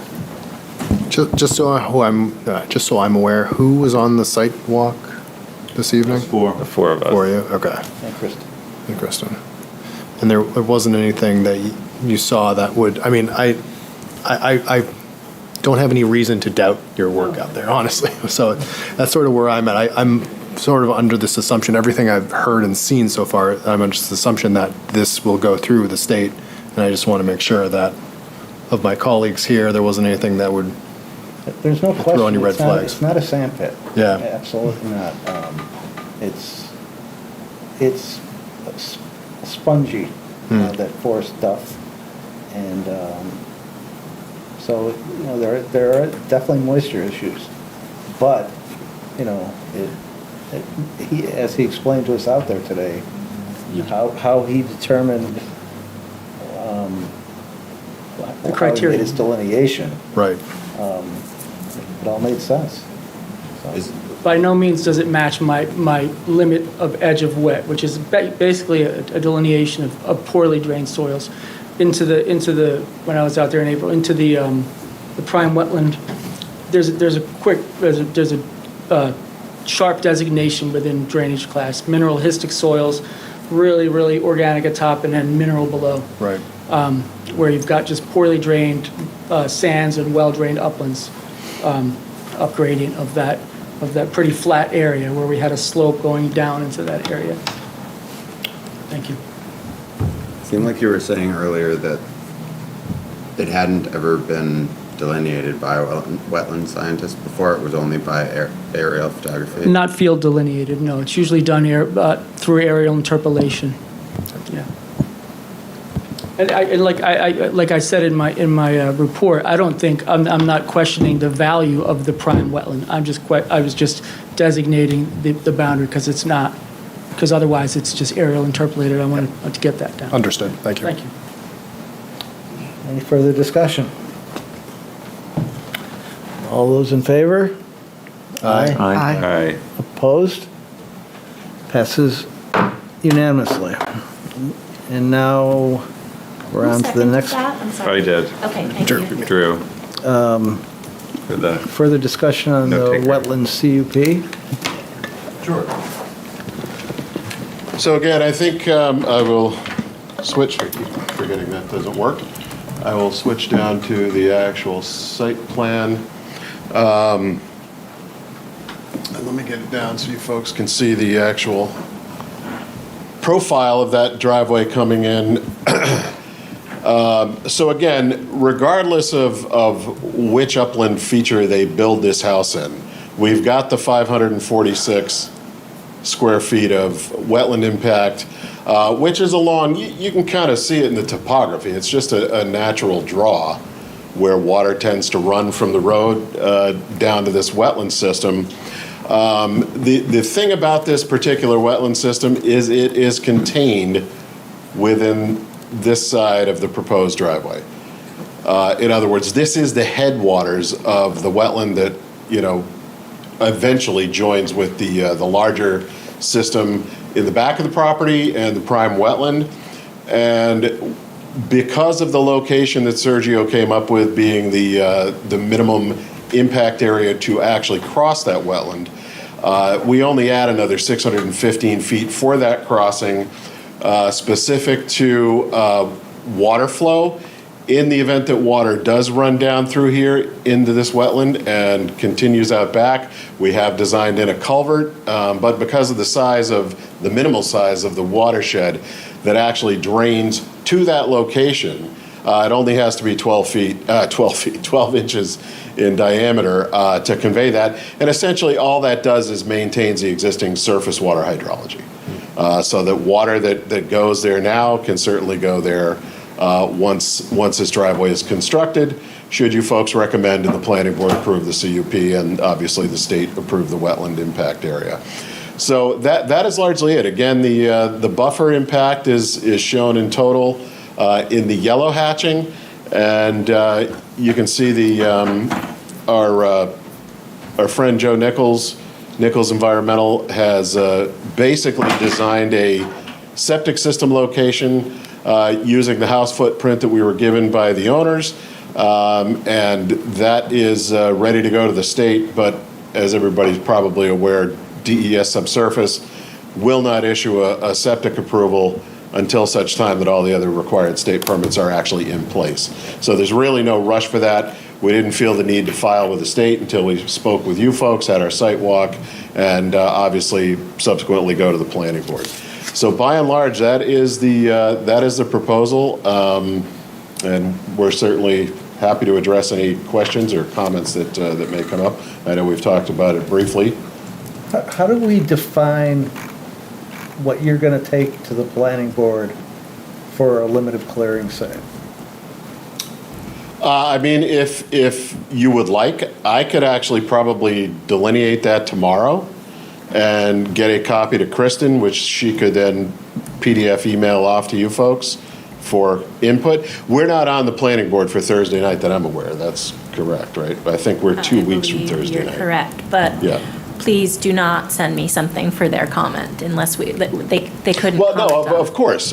No, that was just a suggestion, something that could be done. Yeah.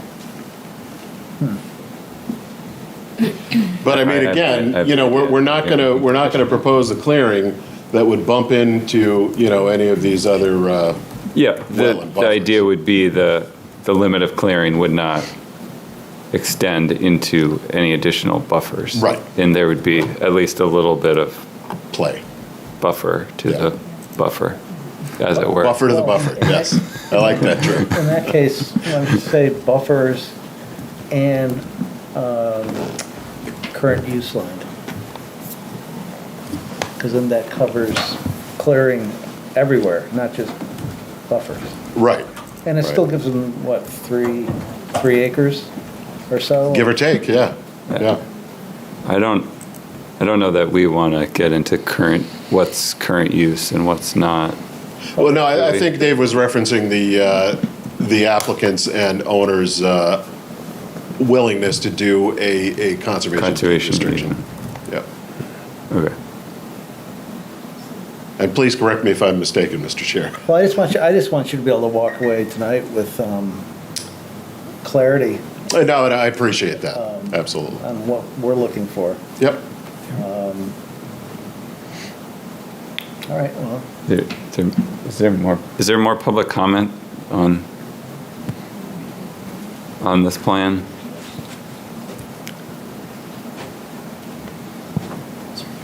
So do you know how to put clearing in the motion? Yeah. Okay. I can try to. You want to do this? No, we need to go through the items. And then we'll do the deed restrictions, yeah. Yeah, we'll put that into the motion. Yeah. All right. I think we've got comment. Yeah. Oh, I'm sorry. I didn't even see him go up there. Hi, sorry. Hi. Liam Newman, one of the owners. I don't think they're in attendance, but the Moldings, who are abutters, you can't see, but just a little north in that picture, or I should say more west. They have been there for roughly 2 decades. And I mean, obviously I went over, there is a letter of support that was submitted from them. He has 2 sons that are a little younger than me.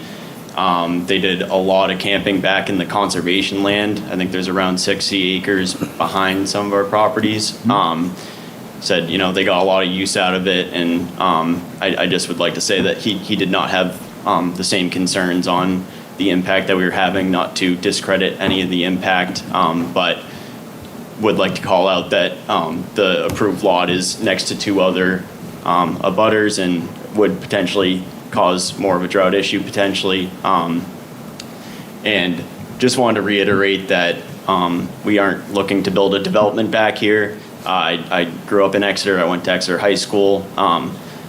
We grew up in East Kingston as well, and we love to use the land, kind of in the same boat. So just want to at least give my piece on that, and at least some sincerity that we're not looking to completely destroy the land back here and want to preserve it as much as possible. Obviously, given putting a house back here for a single family home, but to that extent. So. Thank you. Thank you. Great, thank you.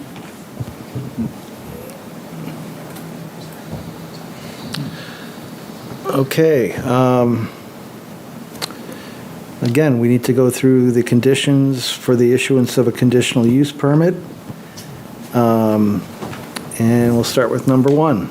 The proposed use is permitted in the underlying zoning district. Yes, it is.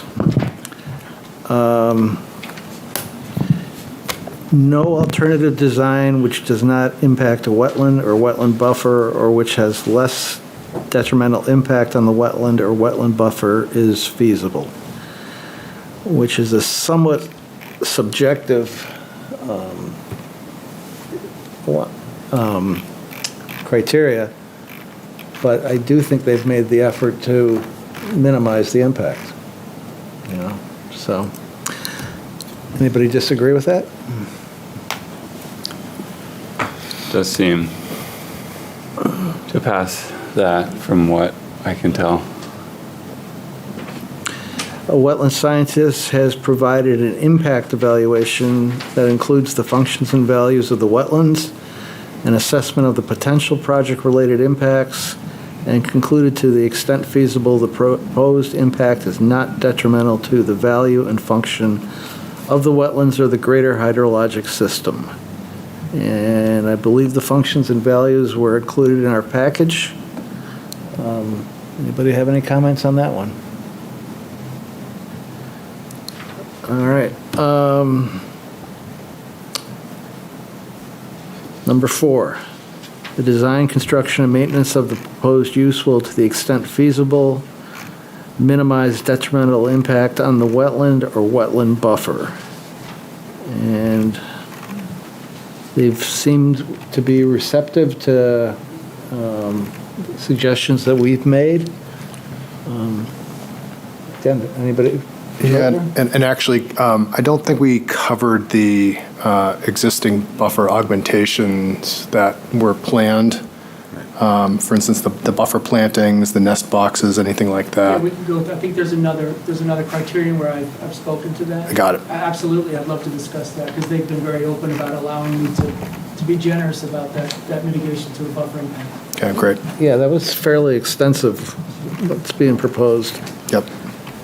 Number 5, the proposed use will not create a hazard to individual or public health, safety, and welfare due to the loss of wetland, contamination of groundwater, or other reasons.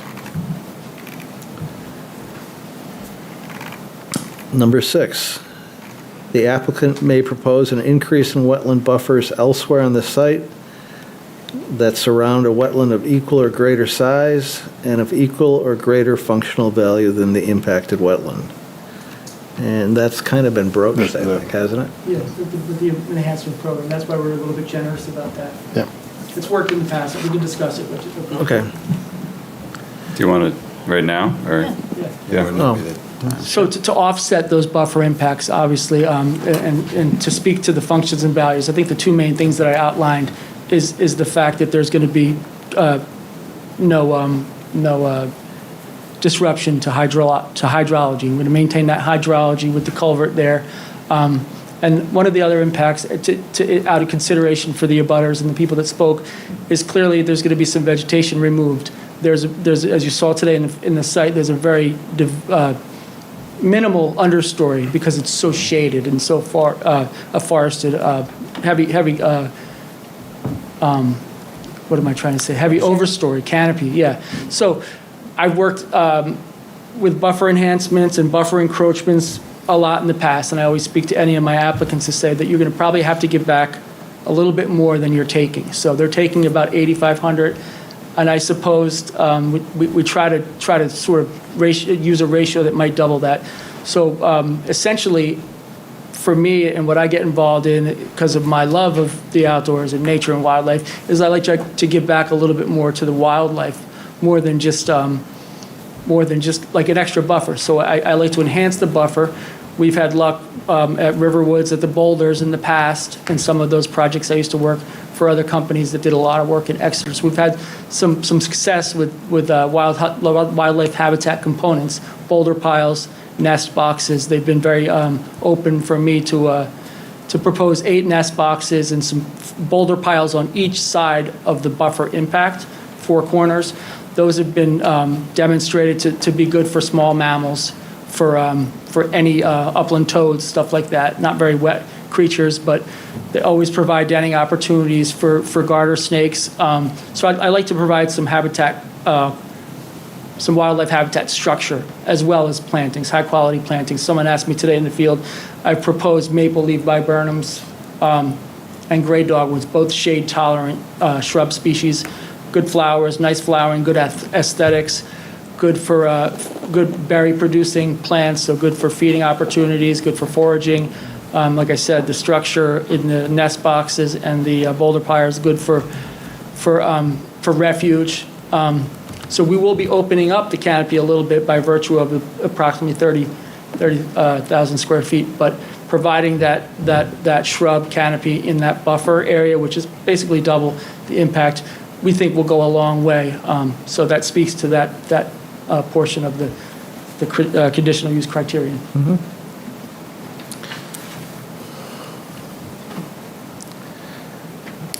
Okay, in cases where the proposed use is temporary or construction activity disturbs areas adjacent to the immediate use, the applicant has included a restoration proposal revegetating any disturbed area within the buffer with the goal to restore the site as nearly as possible to its original grade and condition following construction. And that's... Speaks to the buffer as well, yes. Obviously. Yep. I wouldn't think any, I think it speaks to the next criterion, BMPs throughout the entire site to maintain that limit of disturbance. We're only grading where we need to grade on the way in, and relative to fill, I don't think there's going to be much upland fill required, Christian. No? Yeah, there's not a ton. I mean, you can see on the profile, it is a small, less than a foot above existing grade in most locations. Obviously, it's a little bit deeper at the wetland crossing, which it has to be. We've got to have, number one, cover over the pipe. But number two, just to make that a safe pathway, and a decent vertical curve in between the two. Well, the slope in and then the slope to the house. But yeah, we're not proposing to overgrade this site or create a football field of a lawn, that kind of thing. I mean, we're trying to work the house in with the septic system and the driveway into the existing topography to the best that we can. All right. And number 8, all required permits shall be obtained from New Hampshire Department of Environmental Services, Water Supply, Pollution Control Division, and the New Hampshire Wetlands Board, and the Army Corps of Engineers.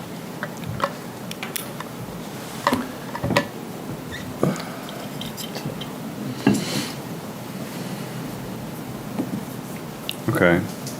I'll try to make a motion. So we're thinking it's going to include, is this the one with the deed restriction? Yeah. The wetland buffer plaques and the limit of clearing? Yeah. I mean, the wetland buffer plaques, I wasn't going to include that, but I was just going to talk about the limit of clearing, Yeah. just because I don't think plaques. the plaques are, Okay. I mean, they can just take them down. If they, I don't know. I don't see the Long-term I've got a value. couple the of my shed long-term in value Portsmouth if in you need terms them. of plaques, but I like Okay. the idea, but I don't see Okay. any real value in it. Somebody mentioned it. Okay, Yeah, yeah. we'll take that. No, I Okay. think that's good. Okay. Okay. What about though, I mean, thank you for explaining the like planting and stuff, but I didn't really hear that equal exchange principle exactly represented, or maybe I just didn't understand what you were saying.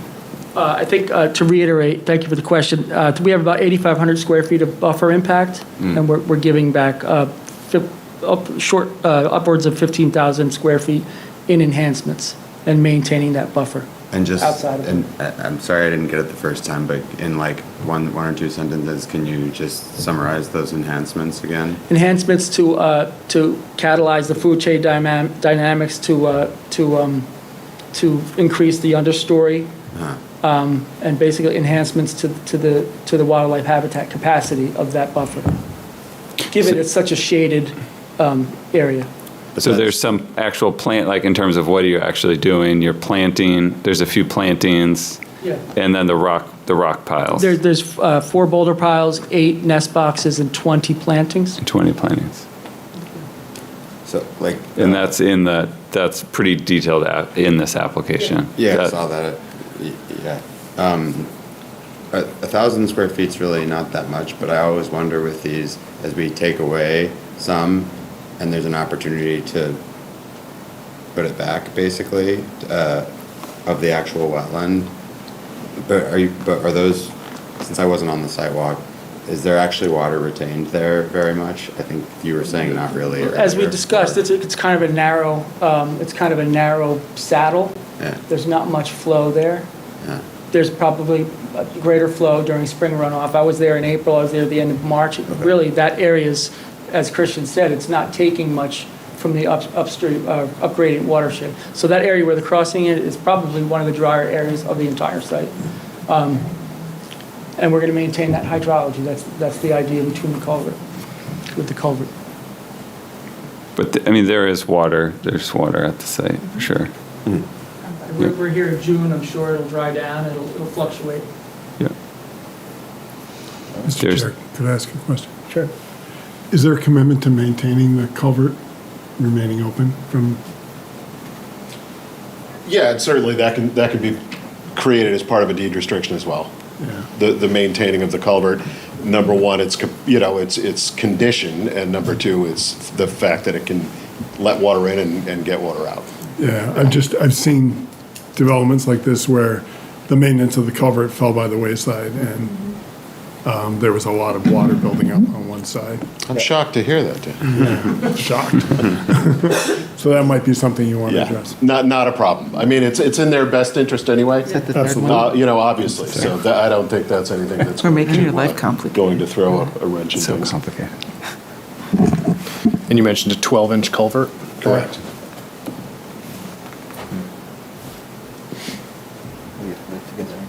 Yeah. Okay. I didn't know if there's anything else. I'm just Sorry to waiting. interrupt. No, we're good. It's a good one. Okay, I'll motion that we've reviewed the conditional wetland use permit application, are in support of the application with the following conditions. The first one, that there's a deed restriction placed on the back wetland portion of the prime wetland area in the back to prevent additional development of that. So it would be a wetland conservation deed restriction. The second is that you provide the planning board a limit of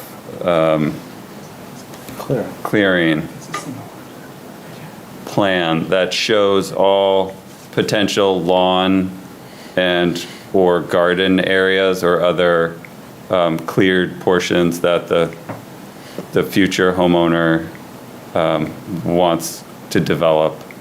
And those areas are all located outside of the wetland buffers.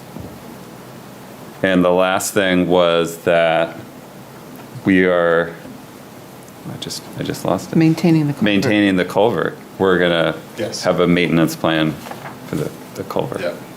Would be item 3. Could I just make one point of correction? Just wanted to correct the record. It is actually a 15-inch culvert. It is, Joe. okay. My apologies.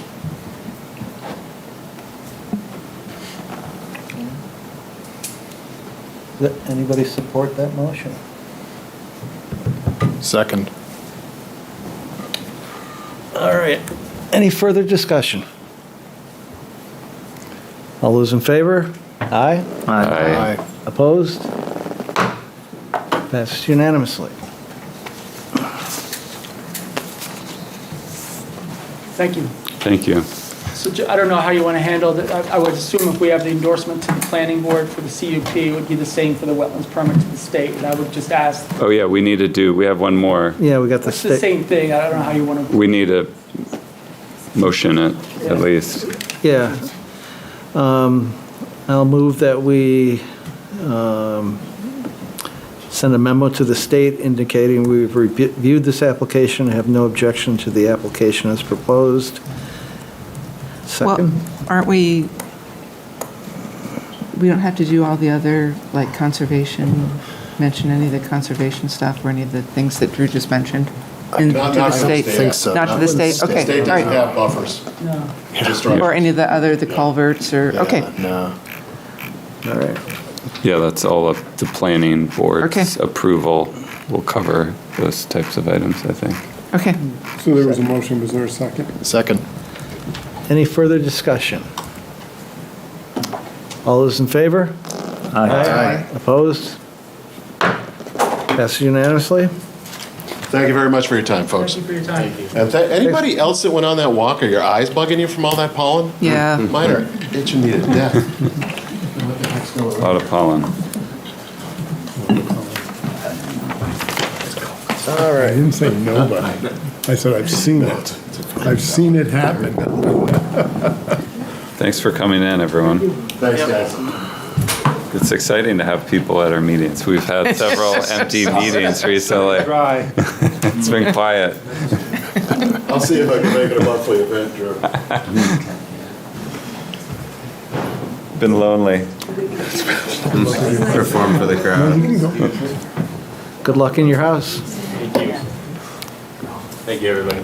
All right. Good night. Thank you for your time. Thank you. Good night. All right. Committee reports. Property management. Anything happen in there? Nothing that we haven't talked about. Okay. Outreach events. We've still got the Art in the Barn event on here, August 26th, and artist registration deadline of June 30th. Rains Barn open house celebration planning. I think Keith has some thoughts on that. I think Kristen had some thoughts on that too. Yeah. Okay, Please. sorry. So, obviously, the work that Steve Bedard had done has wrapped up. I am in the process right now of submitting the final report to LCHIP, and I'm very pleased to include the additional volunteer and donation support that happened to supplement the town's match. That will go on the record, and that's volunteer time that Keith was able to document, which was fantastic. It's substantial, and I will bring a copy of that to for you at the next meeting of the final report. I had a anyway, so because it seems like a momentous achievement to really get the barn to a stage after so many years where it's safe to open up to the public. It's a beautiful space. We really think it's worthy of celebrating largely, like hugely, bigly. Yeah. And so, definitely.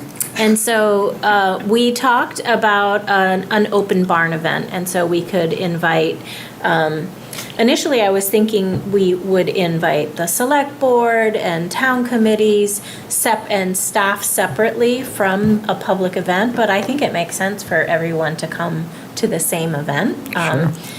And so we kind of loosely talked about a July event.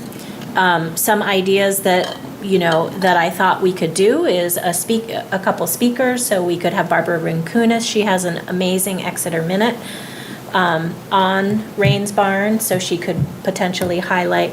We've not secured agreement from anyone to do this yet, but she could potentially highlight, the history of the property. John Porter, who is locally or New Hampshire-wide famous for his book on barns. He and I met and spoke, and he would be pleased to talk. He had said loosely in the future about the construction of the barn and the unique components of it, and then some kids activities. We don't really have a game plan of what that is, but it would be awesome if it was sort of agriculturally related. What am I missing? Lawn darts? No, I'm kidding. Yeah. So, Can you believe parents used to let their kids play with those things? I'm kidding. We'd throw them straight up in the air as high as we could. I don't know, my thoughts tend to go towards just getting people there somehow, making it like wildly appealing. Like, I don't know, I just thought like a town-wide barbecue or something like this. And the area around the barn has been nicely mowed, so that's not, it's very, very awesome. It looks great inside. Joe Stagnone was there, did the drone exterior and interior. Took a lot of still photography, sent me the video today, and he gave that to Exeter TV. So I think we would need to, it's impressive, I can text it to you guys. It's just now the hard part, right? What do we do with it? So that's the thing, we need to get in it and get the public out there. So any and all ideas to make that happen and what we need to do. If we were to have an event like, say, a town-wide barbecue, we'd need, 15 volunteers to help host it, so it would be a pretty big deal. And I think certainly a lot of the local merchants would be interested in donating to that for a plug of some kind in that deal to, so that would celebrate to me. Getting people out there to know that they own it. They've heard all this before, but making it happen is what needs to go now. So. One thing we'd have to think about too would be the haying out there and the timing of this, because if you do the townwide event, there's going to be probably a significant amount of cars parking on the fields. Correct. So ideally, you'd want to do it right after a cut, I think, right? Yeah, Or there's how do we- challenges to that, right? I was thinking he's mowing along the stone wall, but he's not, is he? So, I mean, I could do that. That's not that hard to do. I mean, there is potential to head in park perpendicular to On the stone Newfields wall. Road along the stone. Yeah. The stone wall. I think once you set up parking that way, people will fall in line and you could get a substantial number of cars. The challenge with trying to time it either between cuts I know. or when the cuts are done, I mean, we've experienced this, right? You you keep don't having know. to alter the date. Yeah. Yeah, we shouldn't rely on the cuts. That would be problematic. Is there a first date he can cut? Does it go to July 15th, or what is it? Is there a restriction now? I think he'll be doing it this month. Yeah, I'd have to, yes, there is, and I don't have those dates in my head. Okay. So, yeah, I think it's July 15th. Yeah, I was thinking like after the bobolinks. and- Yeah. Yeah. Oh, he can't Um, cut till July? I'm not positive, yep. Oh, I thought So he what went our early and did- agreement with him was you can do an early cut and then no long cut until August, like late August, so that there's a big window for nesting. Or you don't do any cut until after bobolinks have fledged, which is like July. It might be 30th. I'd need to consult the lease agreement, but he didn't do the early cut, so my assumption is he's following the late season cuts. Oh, okay.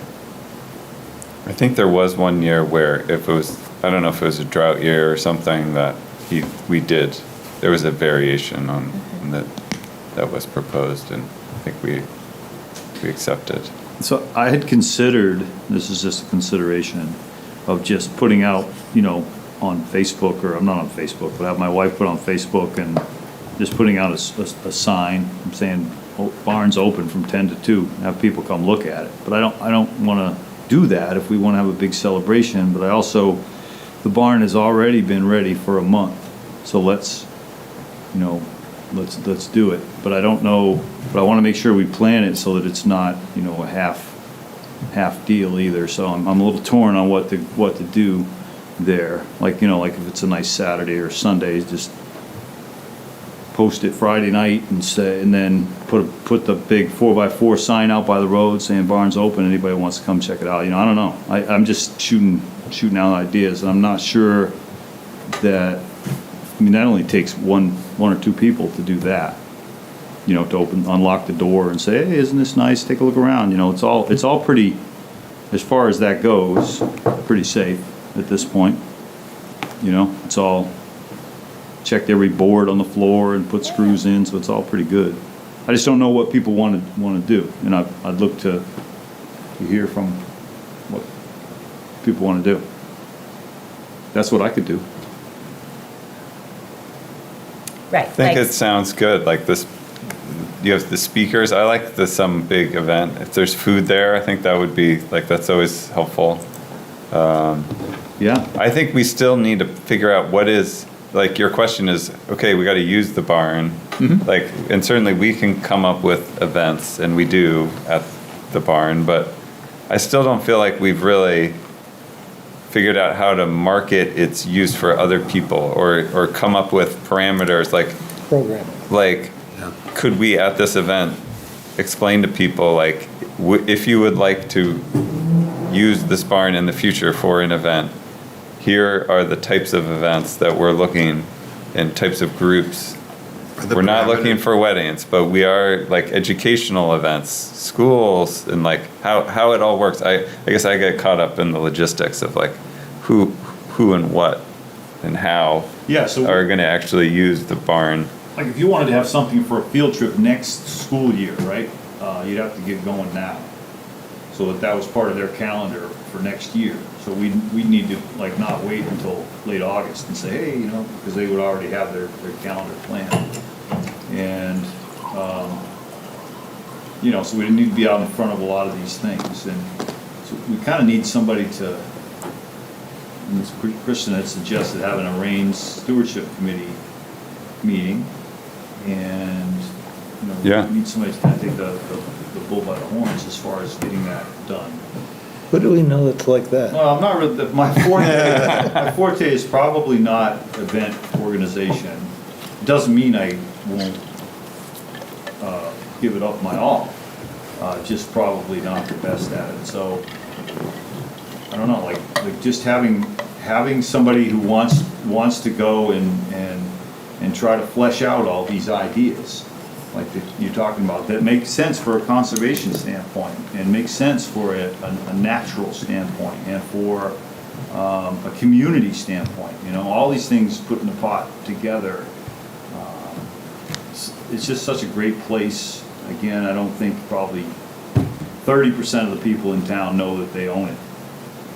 I think that's probably about it. So you get 70% think it's either part of the word barn or some other deal. So we need to find a better way to communicate that. And I think a big event like you spoke about would be awesome to do that.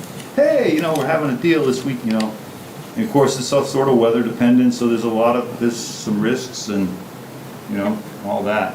We have an occupancy. We're at a barn now, though. You could be in a Yeah, barn. we do. We have an occupancy issue, and then maybe we can work on that a little bit as well. I don't know, with the fire department, I don't know. Right, we don't have an occupancy issue. We No, I know know, the but it's- occupancy. It's with the Right. occupancy of how many people can be in. Oh, there's a limit. Yeah. What is the number? It's different on each floor. I think it's 50 up top, 50. 25 down below. 50 in the main barn. But when that was put together, things have changed. No, No? that has not changed. Our agreement with the fire department is firm. We're not opening that back up. Okay. Or, let me restate that. That was the most definite thing that was said at this meeting. It took a long time to get to that. I'm not ready to open that up. Let's have success in small scale events while we can and prove our track record, and then maybe down the road, there's future conversations. The fire department was very clear. Anything beyond that is a place of assembly and requires sprinkling. We don't want to do that. Are the We don't have the budget for that. Nope. Are the allowable uses put down somewhere? Like, is that well Yeah, set? so it's been a while since we talked about it. It's been a while since we talked about it.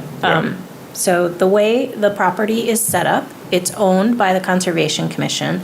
There's a Rains Farm Stewardship Committee that advises the commission on use of the barn. They have a management plan that's very prescriptive of what those allowed uses are, and it includes a use permit, basically. We really haven't functioned that way because the Rains Farm Stewardship Committee never met regularly enough to get those use applications reviewed by them first and then to the Conservation Commission, but that's how it's supposed to be set up. So Nick was the chair of the Stewardship Committee. There isn't one now. So if we're committed to this, it would make sense for a Concom member to step up as chair and follow that process. It's a sound process. It's just a matter of kind of getting the right people together to move it forward. But is it no commercial activities? Is that part of it? No. So basically, the gist of it is that whatever's happening there needs to benefit the barn, the property, the Conservation Commission, more or less. There needs to be an educational component to it. That's a fair Yep. assessment, right? Yeah. So, in a town, certainly have invited people to have like an event there would be great. Well, could you have a concert there? Outside, maybe? Yeah. But so instead of having like a cookout, you could just tell people that bring a picnic or something like that, and Yeah, that's a good idea. Concert would work. You sound like an organizer. Well, that's two good ideas. just throw out ideas. It's just an idea, man. That's what I like to call myself too. Well, okay. I guess my goal is I'd really like to get some celebration on the books. I don't care the scale or the scope, right? So, and I would like to target July. July 11th, obviously, is the Independence Festival, so that Saturday is out. But any Sunday or other Saturday in July after that, we could host something. And I think we just need to commit to do it. And we'll scale the size of the event based on the number of volunteers. So I could pull the board with a couple dates in mind and we see what we get for volunteers. If it's not enough help, then we'll do a picnic. If we've got what we need, then we could do a big barbecue event. How about that? Yeah. That sounds good. Sounds great. I would like to be involved. I'm supportive. Right. Yeah, and I definitely will do. So, would it be the following weekend, the 18th, 18th, yeah, I was looking at 18th, that. 19th? I don't have anything, maybe. Although, I don't either. I'll double check with Sarah. I feel things are booking up, so we should just pick a date and,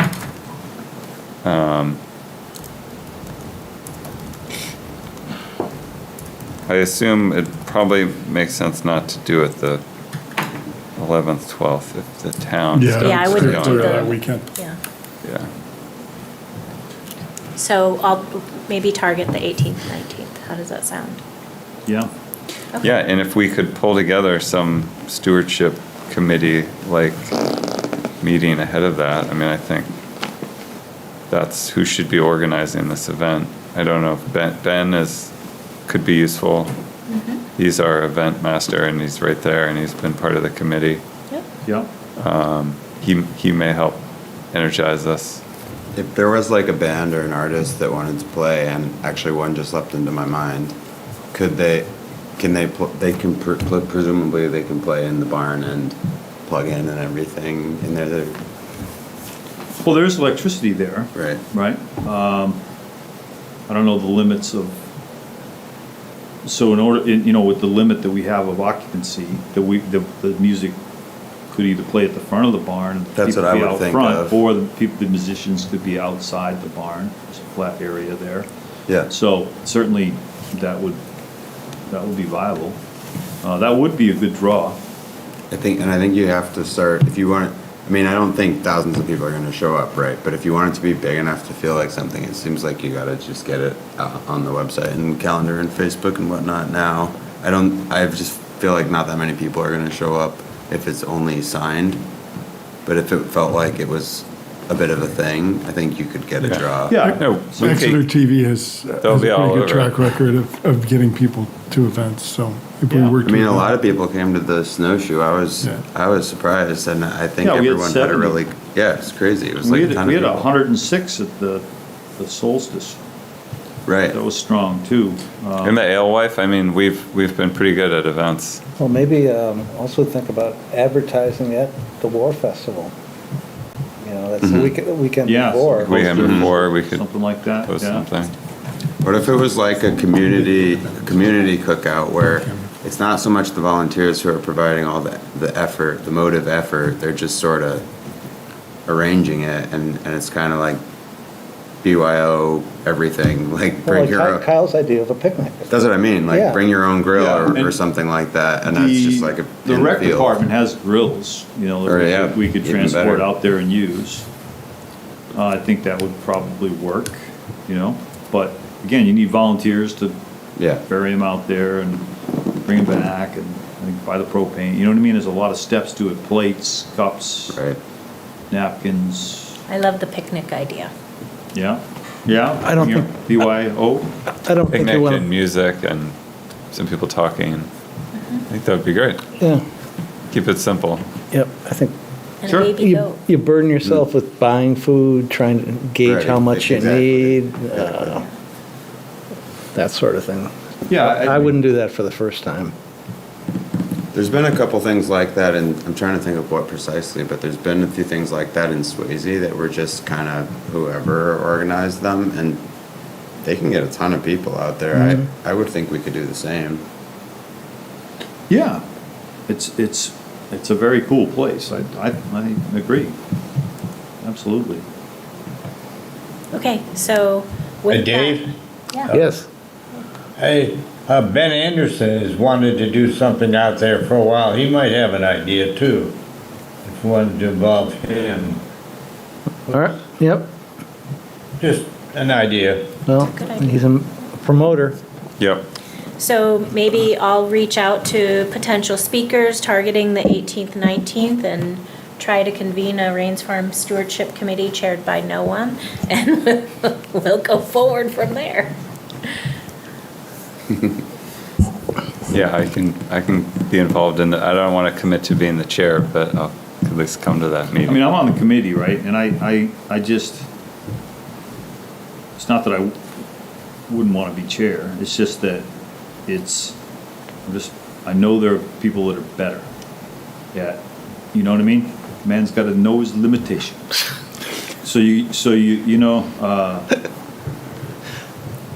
Doesn't mean it can't rise to the occasion. I'm just saying that if we, I think everybody here would be very comfortable if you did that. please. All right, I'll consider it. That's progress. You got, Yeah, let's. Consideration would be progress. This is- that's as good as yes. No, get the committee together, and it's Yeah, the let's- committee's job to then decide on a chair and stuff. That's not to be decided right now. Yeah. All right. Are there any other committee reports? Yes, but before we go there, Nick Campion had stepped down from the commission at the last meeting. We have a voting member vacancy. I spoke with Michelle. She's the most senior of the alternates that remain. Bill and Don accepted, who have both expressed not wanting to be a voting member. So this would be a good time, I think, for the commission, if you were supportive of Michelle moving into that role, to motion to send a memo to the select board to recommend her movement from alternate to voting member. And then that would free up a alternate space on the board. I was going to do it if she was here, but I guess no reason not to do it. You could make her chair of the Rains Farm Committee too. Perfect. That's right. That'll teach her. So we've got some good news. I'll make a motion to move Michelle up to the vacant voting member position, opening up an alternate position, which I believe we have an applicant coming in for, and send a memo to the town, to the select board stating that. I'll second that. So the motion should correctly be stated as a recommendation to the select board. Sure. Okay. Okay. Great. I'll second that. You did second it. And I'll carry that water, Mr. Chair. Okay. I promise you. All right. All those in favor? Aye. Aye. Opposed? Unanimous. All right. We've got some minutes to approve. Dave, I would just, maybe for the Trails Committee. Yeah. I don't know if anybody else has seen the new trail that Middle Earth. Yes, Gone out I've there. been out on that. It's pretty, What did they name it? Middle Earth, I think. Oh, that's awesome. But The Lord of the Rings reference. I thought it was pretty impressive. Beautiful. And pretty amazing. I went for a run on it. So is this literally the middle way that they named Middle Way? Yeah, it's through the middle of the two. Between BLT and 50/50. 50/50. They're so creative. Yeah, but No, an amazing amount of work went into it. it And accomplishes the exactly. bridges are there. The stonework on the bridges is like, it's amazing.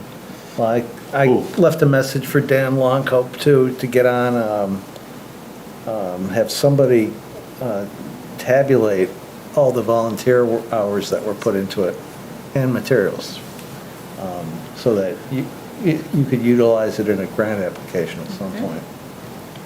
So Excellent. I'll keep after him to get that.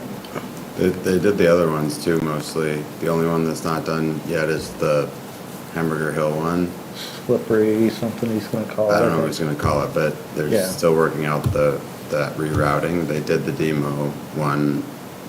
It's pretty much, Right. well, it's not completely done, but it's Yeah. close. That's amazing.